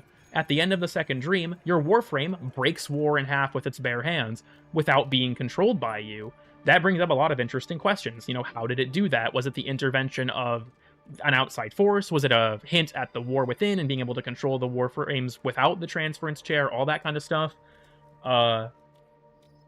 And the... So, like, there's interesting stuff there, but the fundamental story that the Second Dream is trying to get across to you is intact regardless of that piece of speculation not being fully elaborated on. Using just the Archon shards? Maybe, but I don't really think that's the case. I guess we don't know. I don't think there's any strong evidence one way or the other, frankly. But so I feel like that's... And same with, like, the War Within, for example. There's speculation that can be left there. Why do the queens need Kuva, for example, in, like, the Siphon missions and stuff? The real reason, by the way, is because the worm is trying to revive her sister. Anyways, so, like, there's interesting speculation as to what's going on there. The Sacrifice is another great one. It introduces the concept of Generation 1 Warframes, and there's a lot of interesting stuff there with, like, you know, what's up with that. Umbra was the only one we knew of at the time, but there have been more since. And so I think that there's a lot of interesting speculation there, but the core of the quest, the point of what it's trying to get across to you in all three instances, is not compromised by these pieces of speculation. Like the Second Dream, the fundamental point of the quest was the true nature of the Tenno and the Zariman accident, right? Being sentient beings. That's the thing. You can speculate about it. My theory is that the operator, in being in such mortal danger, subconsciously controlled the Warframe as a hint to what could happen or what will happen in the War Within. But there's a lot of speculation that you can put forward about it, to be honest. But, like, the point of the Second Dream is intact, right? The War Within and the point of, like, overcoming your limits and controlling the operator and all that, or controlling the Warframes without the need for the chair and stuff, all that remains intact.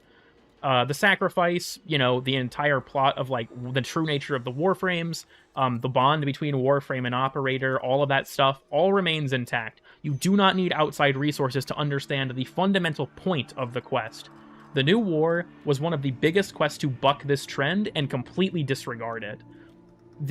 So many things that happen that are core to that quest, don't ever get explained, I guess. What worm? The Worm Queen is what she's called.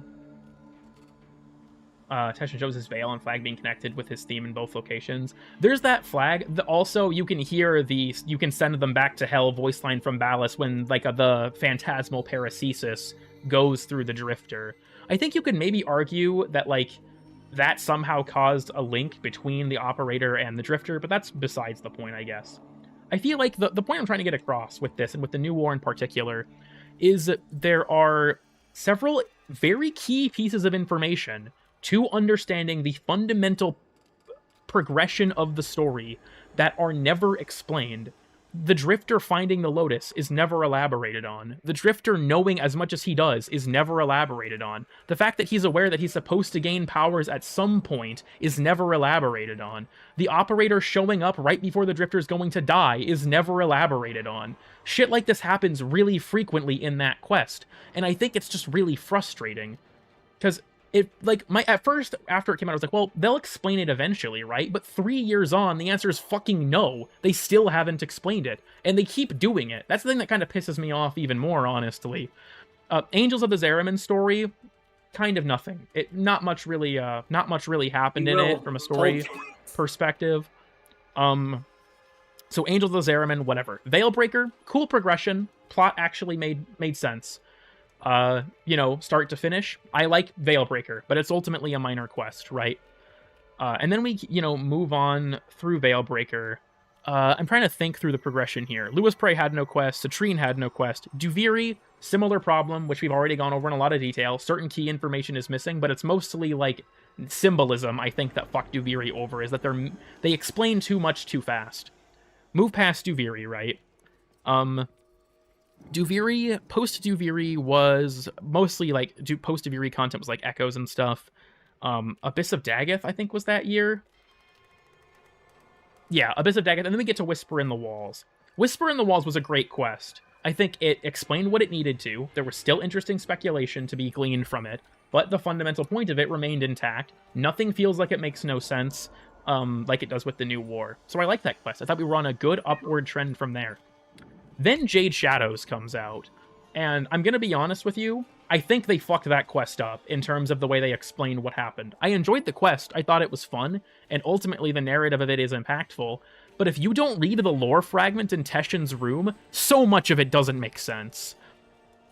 And the fact that they added that, like, a month after the quest release, I just think is egregious. Like, they clearly recognized that the quest didn't explain enough, but their solution... Yeah, there's a lore fragment. That's exactly what I was about to say. People don't know there's a lore fragment. If you go to Teshin's room in the relay, behind him, there is a feather that's written from Jade's perspective, and it is, in my opinion, one of the best lore fragments in the entire game. It is incredibly sad and incredibly interesting. And the fact that it wasn't part of the quest just fucking sucks. Like, wouldn't it be cool if we had flashback segments from Jade's perspective as we were trying to heal her, of her reading that stuff out? I think that would have made the quest much better, and would have made it much more interesting. But there's so much stuff that just never gets addressed, like, how long has Stalker been in possession of Jade, for example? That's a big part of the quest that feels like it wasn't anywhere. And I don't know, I feel like the lore fragment is a band-aid on the problem, and I wish that they would have had monologues from Jade herself in the quest of her explaining these things. Like, maybe when the operator is transferring to her, it, like, shows her memories during the childbirth QuickTime event, as, you know, she's going to die and she's reliving all of those memories. Isn't Under 10 out of control? So... yes, they retconned part of the second dream, but it wasn't as egregious as I thought. The realization, ultimately, and this is kind of elaborated on in the lore fragment, is, Stalker is not controlled by a Tenno, as is kind of implied in the second dream. Stalker is a Generation 1 Warframe, like Umbra. So, the Stalker is still somewhat sane because of two things: his connection to Jade and his hatred of the Warframes, because he was turned into one. This is kind of established in Kullervo's lore, that while most Warframes that were Generation 1 went completely feral and insane, if you had strong enough emotions tied to something in your life, you would still experience those emotions and they would drive your decisions even as a Warframe. Like Kullervo, he is called the Cowardly for this reason. He wanted to find his creator again, and that was a driving force for him, so he was still not all there, but he wasn't totally insane. Didn't Rhino Prime go nuts? I don't even know if that lore is canon anymore, but kind of. Strong enough trauma? Not exactly, actually. So, Stalker hated the Warframes. Kullervo, you know, wanted to find his creator. Jade was interesting, though. Jade wasn't necessarily born out of trauma. It was her connection to her unborn child that kept her sane. And this is what the lore fragment explains that I think is so important. Her desire to see that child through kept her mentally stable more than any other first generation Warframe.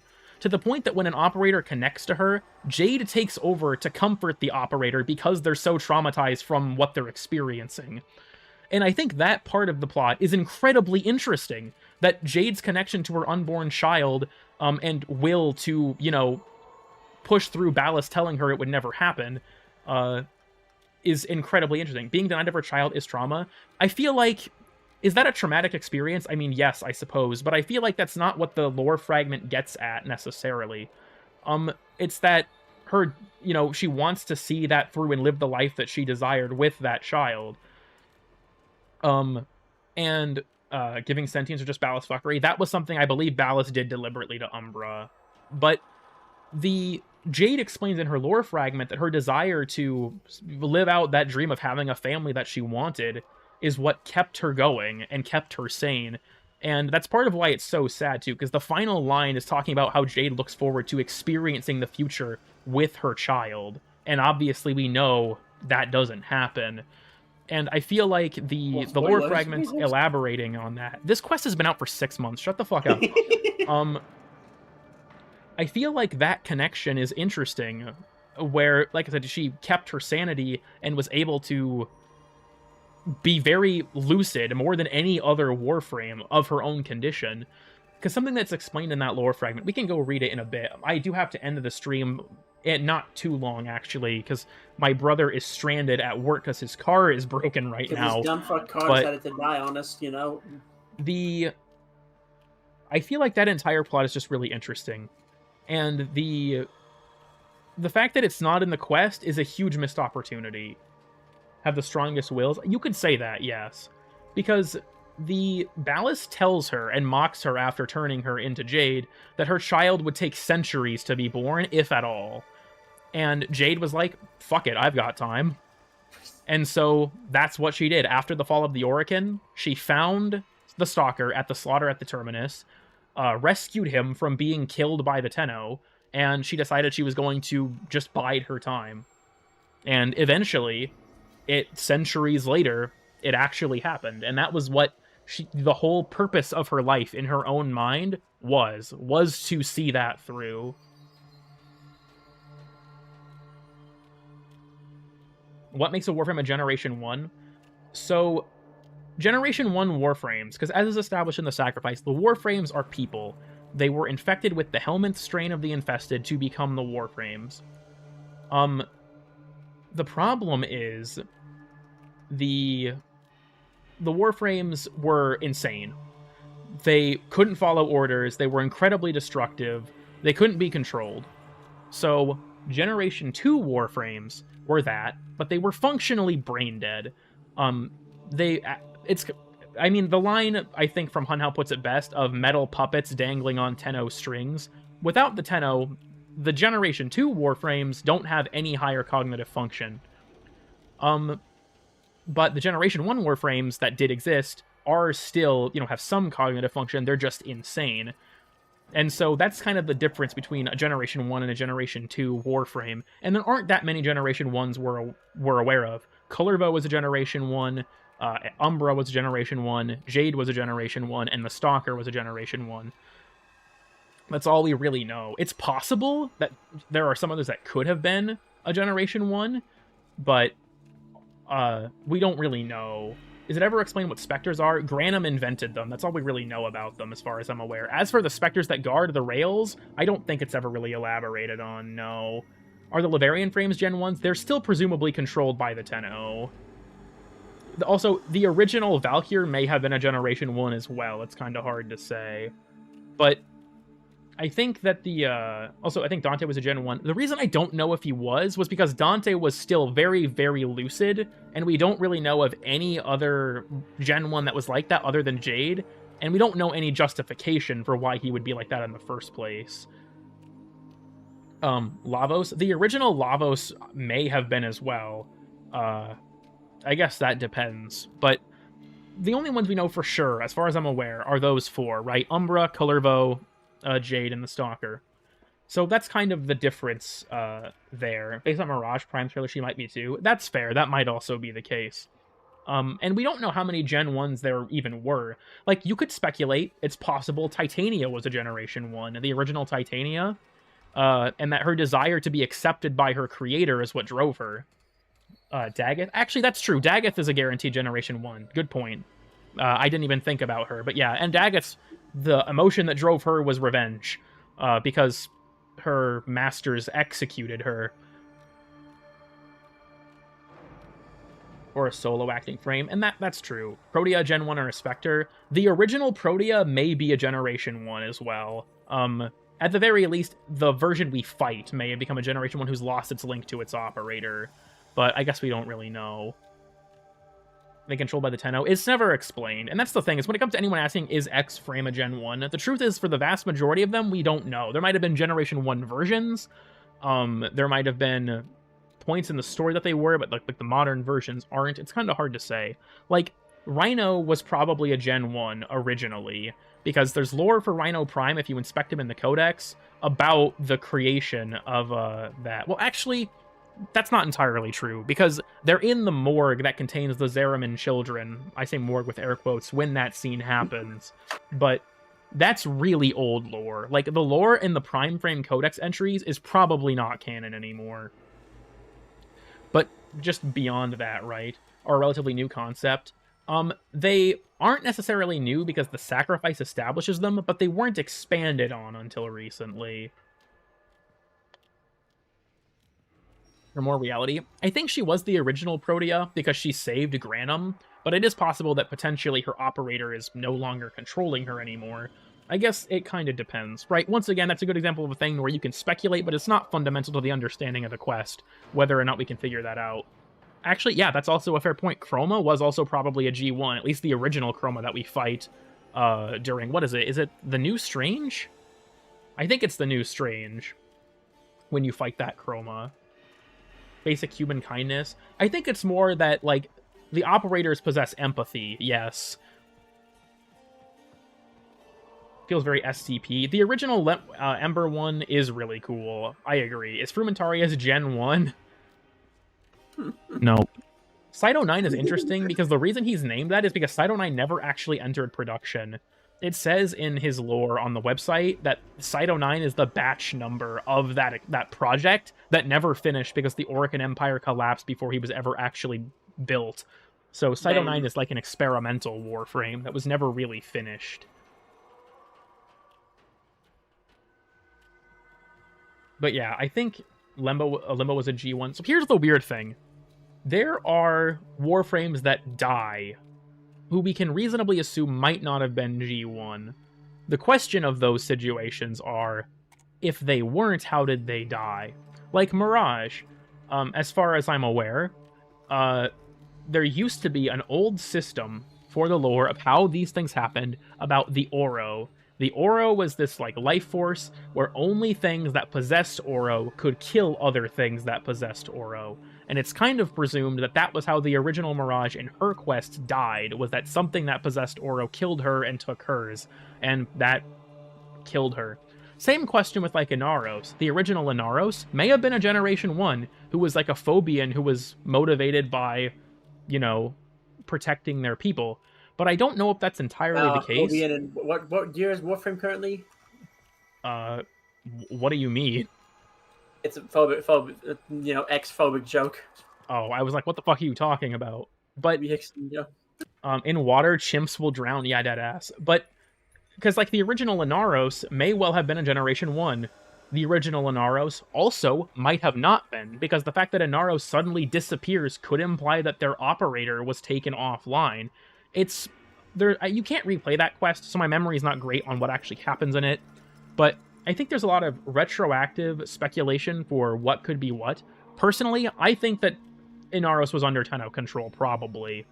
But I think you can make a lot of speculation about it. I also think that, for me, the concern is, I don't think that there should be that many Generation 1s. If you spam the idea, I think it loses its interest, right? If everyone was a Gen 1 and they're all way more lucid than they should be, I think it hurts the concept as a whole. The insanity and the ways they overcome it is where the character of the idea comes from.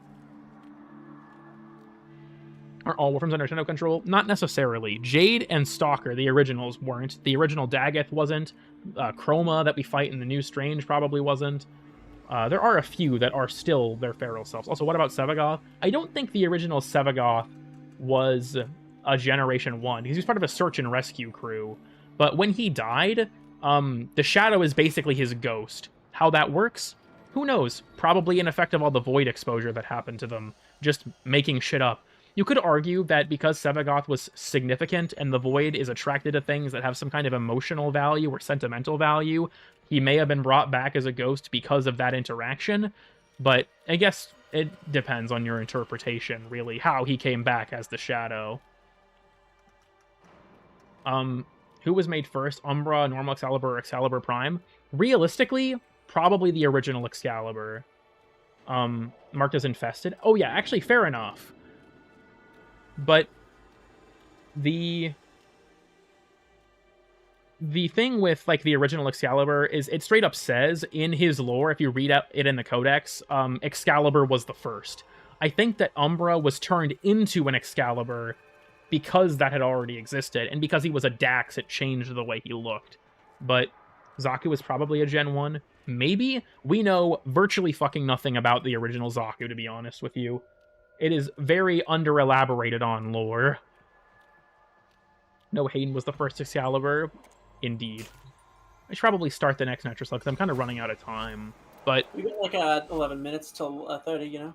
I'll probably leave closer to 10:45, but Damn, rip Biff. 4 frames put together. There are 3 frames that were reassembled. The lore says that they were lost in Entrati Void expositions. Whatever that means. Oh, also, yeah, I can view your orbiter real quick after we do this as well. Of the Warframe project with Tavara, that is purely speculation. We have never received any confirmation that's what happened, and to be honest with you, I don't think it's true. I think because of the whole line about the, like, Entrati Void expeditions thing, it's very likely that the Avara Lavarian and Zaku have nothing to do with each other. Actually, I think it might have been that Rebecca straight up said that on a dev stream at one point, or a dev short, but don't quote me on that, I don't entirely remember. He looks / feels. I think that his Prime trailer says that he was built sort of as like a fight fire with fire situation, if memory serves. But he wasn't the first. Excalibur was for sure. The Void gave them life. I think that is what happened for Zaku, was that their pieces in the Void were reassembled by the Void. I'll take Hildren for this. Why not? I'll probably just do my Archon hunt off stream because I've wasted so much time. What do you think of the next rework? I mentioned this a bit ago. I think it looks promising, but I'm not going to give opinions until I actually get to play with it. Warden might have been a G1. It's also possible that he could have been a G1 as well, and that his experiences with Yavi might have restored his sanity. But again, we don't really know. If he was controlled by a Tenno, that still makes equal amounts of sense. At least as far as I'm concerned, it does.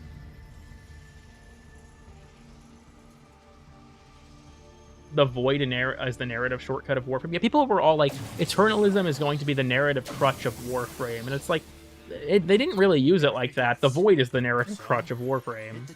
Byproduct of Wally? Potentially. Like I said, we know very little about Zaku. Maybe Garuda was a G1. We have literally no lore about Garuda. I hate to tell you this. There was a 50% chance that she is or isn't at this point. The Garuda's lore, if I told you, yeah, so what actually happened with Garuda was that she was originally, like, a Burger King employee that accidentally fell into a vat of Helminth and got turned into Garuda, and the claws are a reference to, you know, all of the forks that she gave out at Burger King. If I told you that, equally as valid theory, because we don't know shit about her. That goes hard. Maybe you were a G1 Warframe? Sitting similar to Valkyr's situation. It's possible, but I don't think that... It's not worth arguing about, I guess. There's no real evidence either way. It's purely speculation. Are you a G1 Warframe? Maybe. I certainly have gone insane. I'm a G4 horse. I don't know what that means, what that has to do with this, but like, you know. What is this G1 term? Generation 1 Warframe. Warframes that were before they started lobotomizing them. Who put them in the lettuce? Perhaps. Garuda, all of her abilities are revolving around blood because she hates people so much, right? Because she wanted to kill every customer that ever came to the restaurant. I'll have to check it in a moment for the Discord thing. Was this retcon? So when you would say designed by the Tenno, that was actually, there was a community design contest held about her where people picked, like, I believe they voted for her theme and then suggested her powers. And it was the same with Zaku, actually. The original Zaku fucking sucked, though. Oh, what did the original Zaku do? I've done this rant on stream before, dear. I'm sorry, I don't have the, my throat hurts too much to explain this again. Sorry.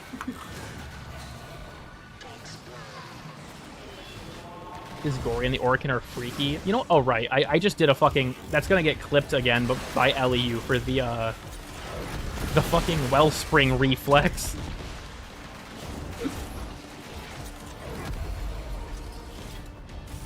Not thinking of Transformers, you know, fair enough. But when it comes to, they did say they wanted to do a lore thing for Garuda eventually, but we haven't heard shit about it. That was 2018. Right. 2017 was Plains of Eidolon. Oh. I'm gonna knife the next motherfucker that makes me mad. Yeah, oh yeah, that's what it reminds me of the point I was trying to make. Gyre. It's clear that Gyre has some lore tied to her, but it's incredibly vague. Because I believe, if memory serves, Quinn calls her Gyra, and there's references to Gyra in some item descriptions. Like, I think the drummer statue says that, like, maybe it plays a tune for the enigmatic Gyra, and it's obvious to me that, like, she's a combination of, you know, electricity, but she was also a dancer, and it's likely that the original Gyre was a dancer as well. The question is, where did Gyre come from exactly? Because to my knowledge, the Warframes did not exist when the Zeramin had its accident. So how does she enter the picture exactly? Where is Gyre from? Because it's more likely than not that Warframes predate the Tenno, but the Warframes were built as a response to the Old War. The Old War had not started yet. That's the reason that I think that they weren't a thing at that time. As far as more, the original solution to the sentient was the infestation, and when that didn't work, and they experimented with it and eventually made the Warframes. So the Old War wouldn't have happened yet, because they were still going to go colonize Tau. They had no fucking idea the sentients got there first. So the question to me is, where does Gyre enter the picture? Where does she actually enter the Zeramin? And I feel like that was never elaborated on enough. The answer for the Zeramin. I don't think that, like, that's the thing. I don't think she was built, was before the Sentient War. Yes, that was the point of the Zeramin mission, was the Sentients mission. The Sentients were sent to Tau to terraform it for the Zeramin colonists. That was the point. They wouldn't have sent the Zeramin if they knew that it had already been colonized by a hostile force that was coming back to kill them. That's a massive waste of resources.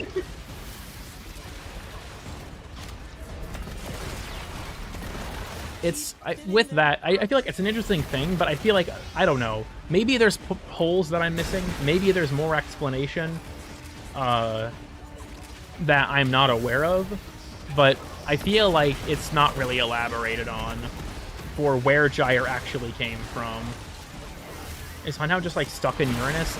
Technically he's on one of Uranus's moons, but yes, Hunhow is seemingly stuck there. Why? Well, Hunhow can't move. They probably bombed the ever-living shit out of him during the Old War. oh. Should we help him? Okay, I'm gonna be honest with you here. Is Hunhow reformed? Realistically, probably. This is going to sound incredibly extreme, but it's gonna be funnier this way. So let's say, at the bottom of the Marianas Trench, was Hitler with no arms and legs. And after all this time, Hitler's like, you know, I'm reformed. Jewish people are pretty cool. Would you give him prosthetic arms and legs? No, no, you wouldn't, because he's still Hitler. Okay, you don't have to move. You don't have to give him prosthetic legs, but you can, like, dig him out of the trench.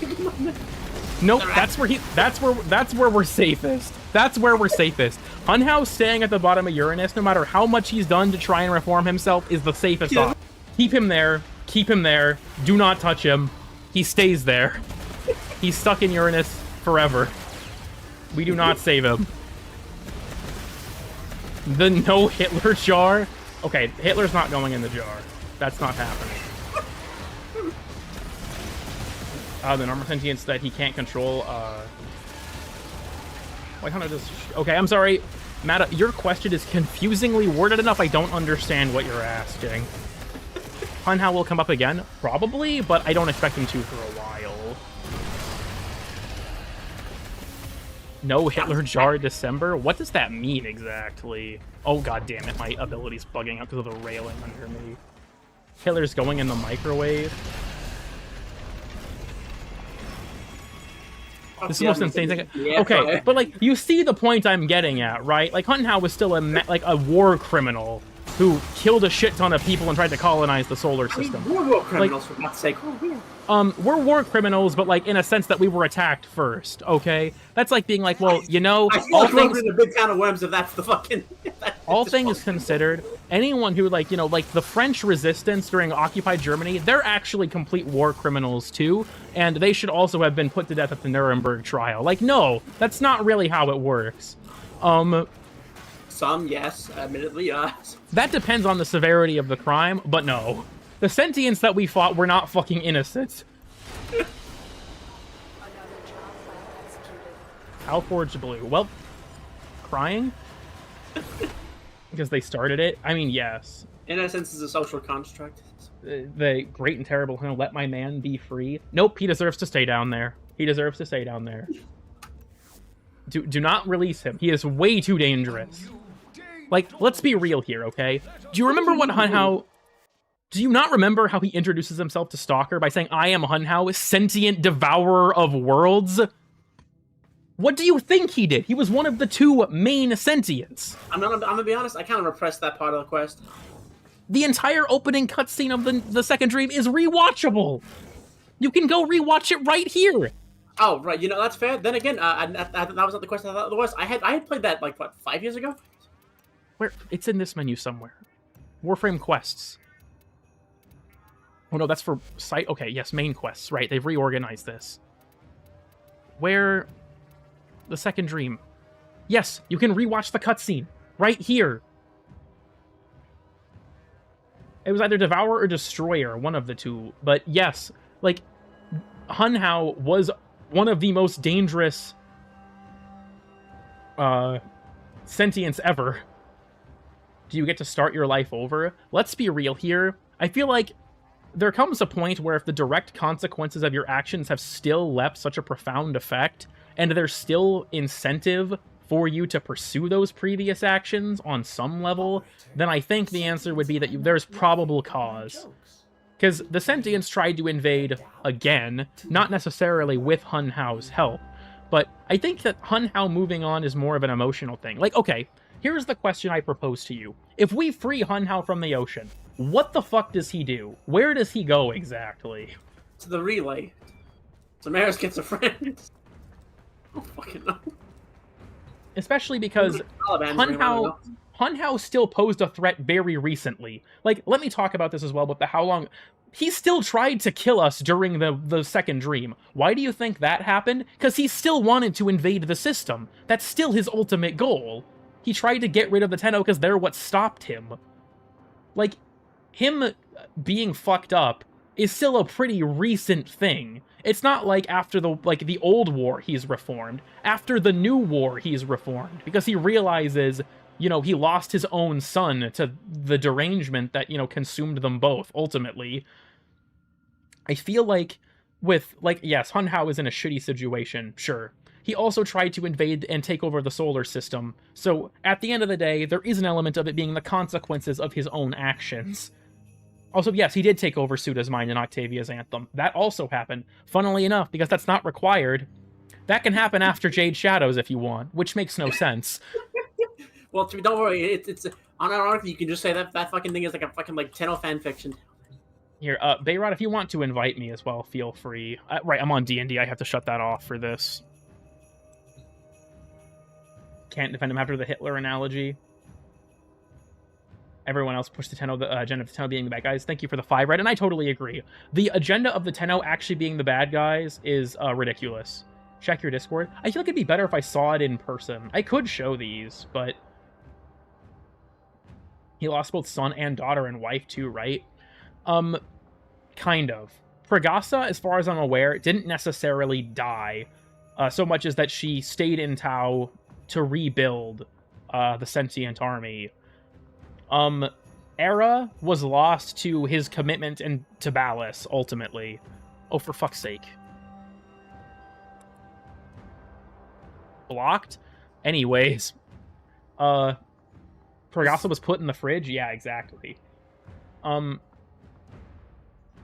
But did Hunhao experience some shit? Yes. What we're all forgetting here is everything that Hunhao experienced was a direct result of his actions on some level. Like, the Sentients were put in a precarious situation. Neta elaborates on this in the Ropalo List monologue. I would know, I've heard it 40 billion times. The Sentients realized, you can just invite me to your squad while you're in the Dorma Zone. But the Sentients realized their purpose was to terraform Tau. During their journey to Tau, they developed Sentients. Go fucking figure, fire riding GIF or whatever the fuck. So they realized, well, we want to live. You know, they became creative. They gained consciousness.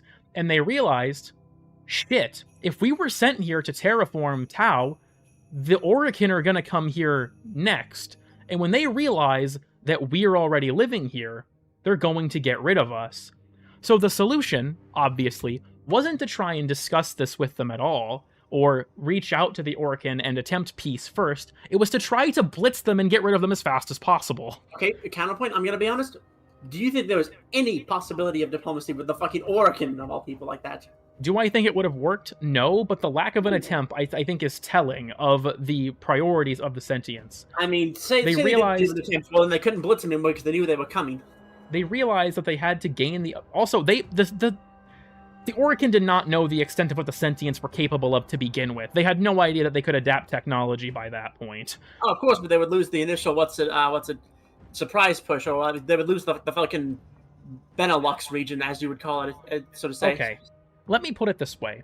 If you are posted up, like say they decided to prepare for this scenario, if you're posted up with a giant army in Tau, Proxima or whatever, in Vale Proxima, and then you're like, okay, hey, do you guys want to be friends? And they're like, no, and then you attack them. I think it's much more justifiable that you had tried, and then still gave them no time to prepare at all, than just being like, well, we're just going to kill them as quickly as possible.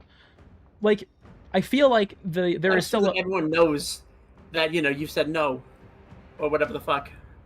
Nitro, I'm going to be honest, I don't think your devil's advocate is working. I don't know why you're trying to justify an attempted genocide on the sentients part. Especially because... I'm just pulling up the fact that there's no fucking way in hell that diplomacy would be an option with the Orokin. That's one of those you don't know unless you try type of scenarios. I don't think it would have worked either. Didn't some faction try some shit? Like, wasn't that in, the lore at some point? No. Right, I'm thinking of something different, then never mind. Here's something beyond that as well. The Orokin were a small class of people. Like, think about who the sentients were actually slaughtering in their invasion of the Origin system.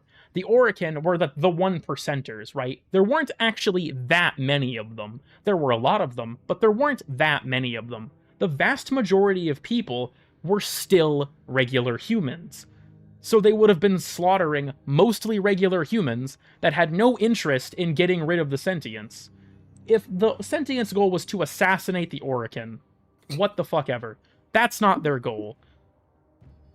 Existed and was stable. That's actually true, because Parvos Granum struck an agreement with Ballas to build Protea, so there was some existing diplomacy there. Even if Tau wasn't able to be colonized, or they could have maybe found a peaceful solution, but that's besides the point, I guess. The point I'm trying to make is the sentients were put in a precarious situation where they were probably going to be killed by the Orokin if they didn't do anything. But straight to a surprise attack war with the goal of genociding the entirety of the Orokin Empire and claiming the Origin system for themselves makes them no better, because they would have done exactly what the Orokin were planning to do to them. I don't feel like it's... That part is, unironically, no, evil for the sake of being evil, that the fucking, oh shit, they're being too relatable. Evil. Orokin named Alad. Yeah, and there's more intricacy to it, right? Also, you can invite me, Bear. I don't have that much time for this, but because... Ballas and, also, Ballas created Vauban, at least according to his Prime trailer, to more or less keep tabs on them at first, because he was scared the Corpus would do something. And then eventually, I assume that had to be put into action. I don't know if any kind of civil war between the Corpus and the Orokin broke out during the Old War. I feel like that's probably pretty unlikely. But we know there were Warframes that were built not with the goal of fighting the Sentients. Another good one is Hildryn. I actually totally forgot about that. Hildryn does have lore in her Prime trailer. It's explained that she was supposed to protect the Orokin, and that he actually says at the end of the trailer, I think it's something to the effect of, if you're to spare any, spare her, to Hunhow, to not kill Hildryn, because her purpose is to defend the Orokin. So, I totally forgot about that. Hildryn actually does have lore. It's just in her Prime trailer for some reason. Yeah. If you could cue the Dormazone, Bayrot. But, and the Corpus of just building 2 new Warframes. I feel like the problem with that is Parvos helped build Protea. So how the fuck would you accomplish that? Well, then again, there's the story of FNAF, but that's besides the point. Huh? I mean, William Afton was working with Henry Emily and still made the robots kill fucking children. I probably would have seen that as Emily and been like, what? What's that there for? Is that the child-killing clause? Why'd you put that in there? Child predators, I don't know. It's yes. That was a thing. Do people not know the story of FNAF? Where it's like, ah, yes. I mean, technically, if FNAF 2 was to go off, technically that was part of the thing because it kills you, but you're the criminal. So like that was actually meant to actually deter criminals in the worst way possible. Steel Path Dormizone, baby. Let's fucking go. Where it's like, ah, yes, Circus Baby's chest opens up to deploy ice cream and steal children, but the stealing children part purely incidental. That's not what it's designed for. Only if the child is a registered might happen. felon or sex offender. It just might happen. We don't know. We don't know. Never been tested. We have to find out with some field trials. So what we're gonna do, we're putting Circus Baby in a preschool. If she steals any children, we'll know we fucked up. But it could be a fluke. We might need a few test runs. It could be. Give us like 10.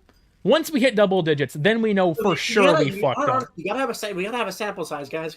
When we know for sure we fucked up, if it's like 10 children.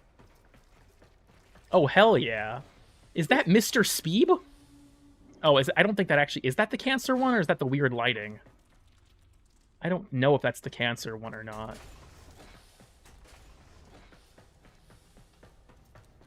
This is your setup for your dinner date with your wife?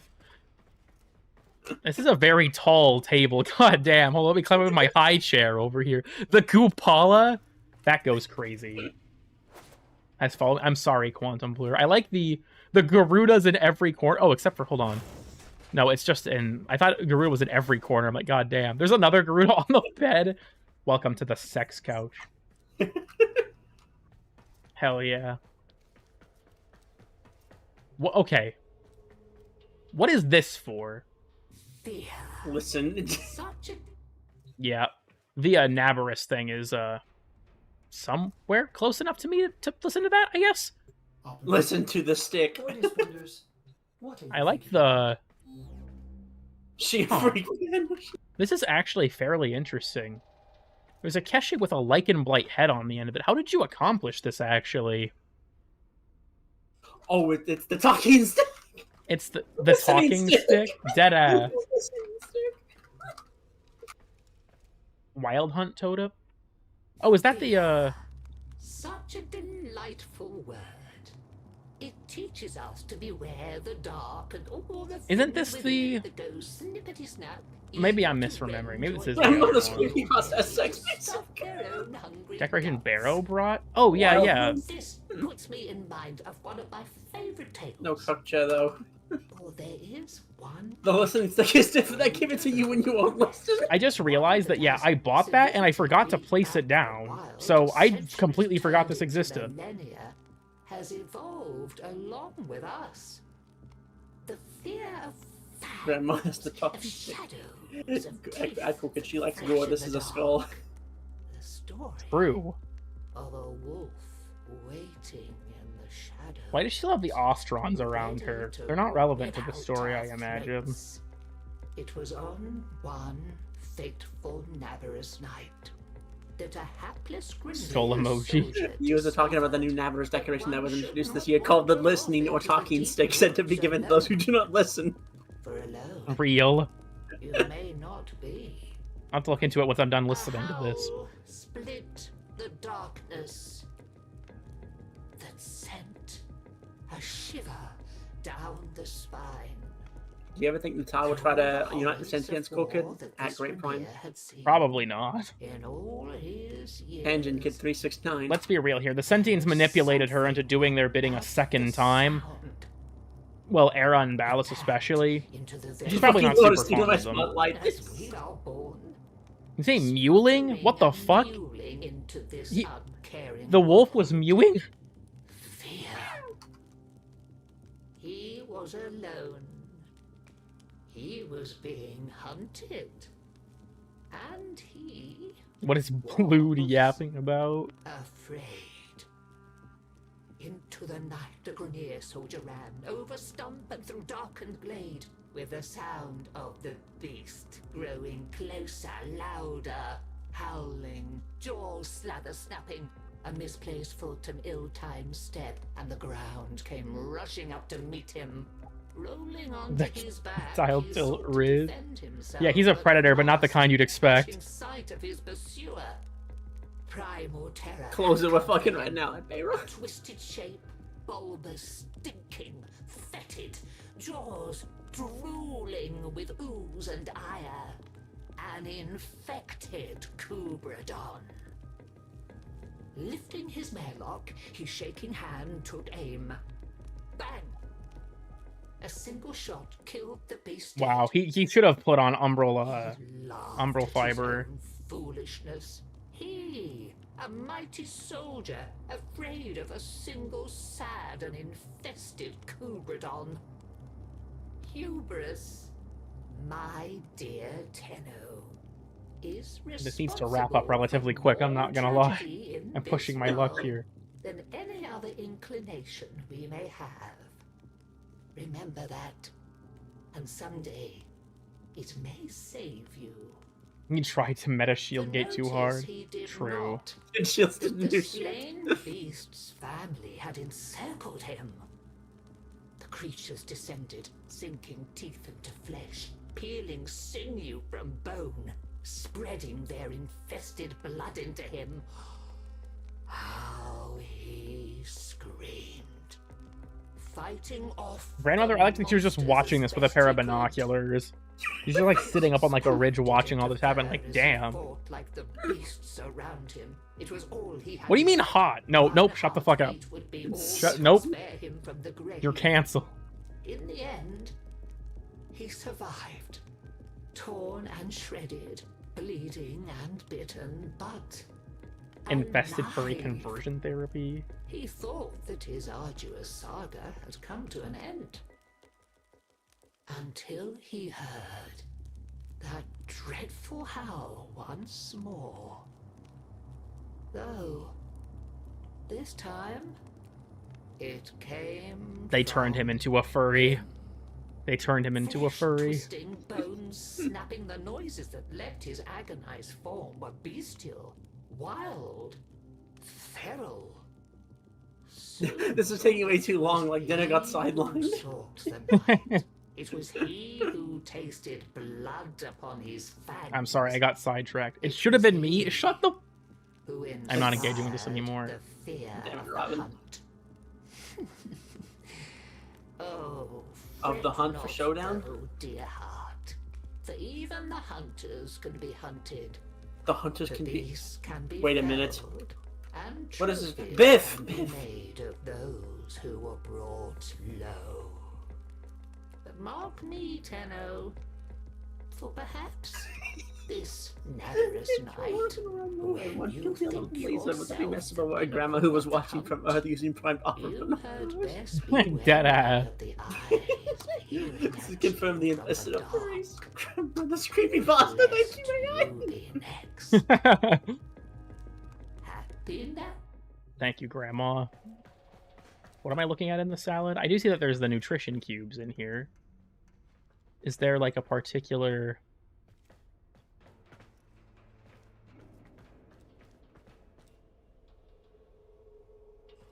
The cube.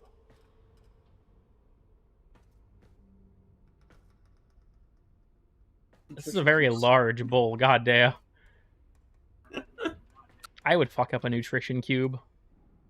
I agree. This is actually a pretty fun Hello? idea. I feel like this was probably very expensive though to buy all the nutrition cubes. What are these? Are these like cigars? The comically large nutrition cubes. I'm a large person. Shut the fuck up. Hello, cool pup. What?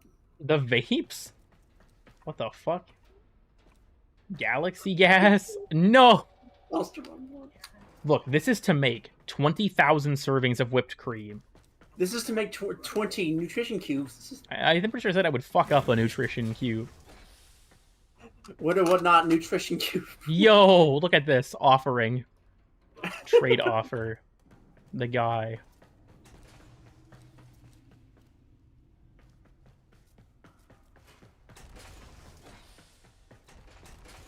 I can't lock the dormizone door, damn it. I'm gonna have to get going here. Like vapes. Thank you for the tour. I guess, is there anything else you want to show me before I leave? I don't have a ton of time here. I was doing the stream on a time limit, and I got carried away ranting about the game's story again.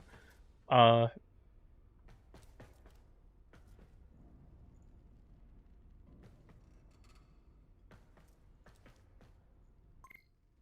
The Echo of Rose, I actually Your kind of hope brother it's is you. I hate stranded? to break it to you, Echo of Rose. Damn. Yeah, we're actually about to end the stream. I'm sorry, Echo of a Rose. I will say, if you have any questions or anything for me, though, feel free to DM me on Discord. Or I guess you can you can DM me on Twitter. Just to know, I will probably not see it. Because I never check my Twitter. Rate it? I'd say that's a drip. That's like a 9 out of 10. I do think this will impress your wife. Yes, I do think that you will finally get some head. These rants are interesting. Maybe, but I feel like I'm less qualified than people like, Stallard or Siege or something. Let Nitro run the stream? Bad idea. Here, you'll have your Sparkle Dog, and that's it. I gotta go. Here's your fucking Sparkle Dog. Next, Weird and Obscure? Not anytime soon. I'm just gonna be blunt with you. I have a bunch of other projects that are in development. Alright, one last announcement. The next thing is going to be the first chunk of the Exalted Weapon series. Like I mentioned earlier, I was bouncing around between a lot of different ideas. I've nailed it down for sure. That's the one that's coming out next, is going to be the first part of the Exalted Weapon series. And then after that, I'll probably move. Maybe I'll do stuff in between. Maybe I'll make it all in one go. The first part will be the introduction to it, as well as all of the Exalted Melees. Then the second part's plans is to be all of the primaries and secondaries. The third part is going to be Pseudo-Exalteds, the mechs, and Garuda. That's kind of the plan for it right now. So my goal is to release the first part before the release of 1999. So hopefully sometime in the next couple weeks. And then after that, God damn it, Bayrot, you just completely derailed my thought. The descendant of a dog part is what makes that even worse because you're Turkish. Never mind. Fuck this. Fuck you. Okay, anyways. I need to get going. I'm sorry, Hunter. You're probably still watching this and are very displeased with me that I'm stranding your ass there. But I gotta get going. Next thing will be the Exalted series. I'm gonna wait until after the release of Site 09 to talk about a lot of the other stuff, because I want to... Neutralizer will be in the series. No longer one video, because I need it to be more modular. But, yeah, Exalted Weapon series is probably gonna be in the next couple of weeks. I've been working on writing it and stuff off and on. But, I am going to go ahead and go. I don't know, join the Discord, watch the VODs, make sure to brush your teeth and floss and all that other stuff.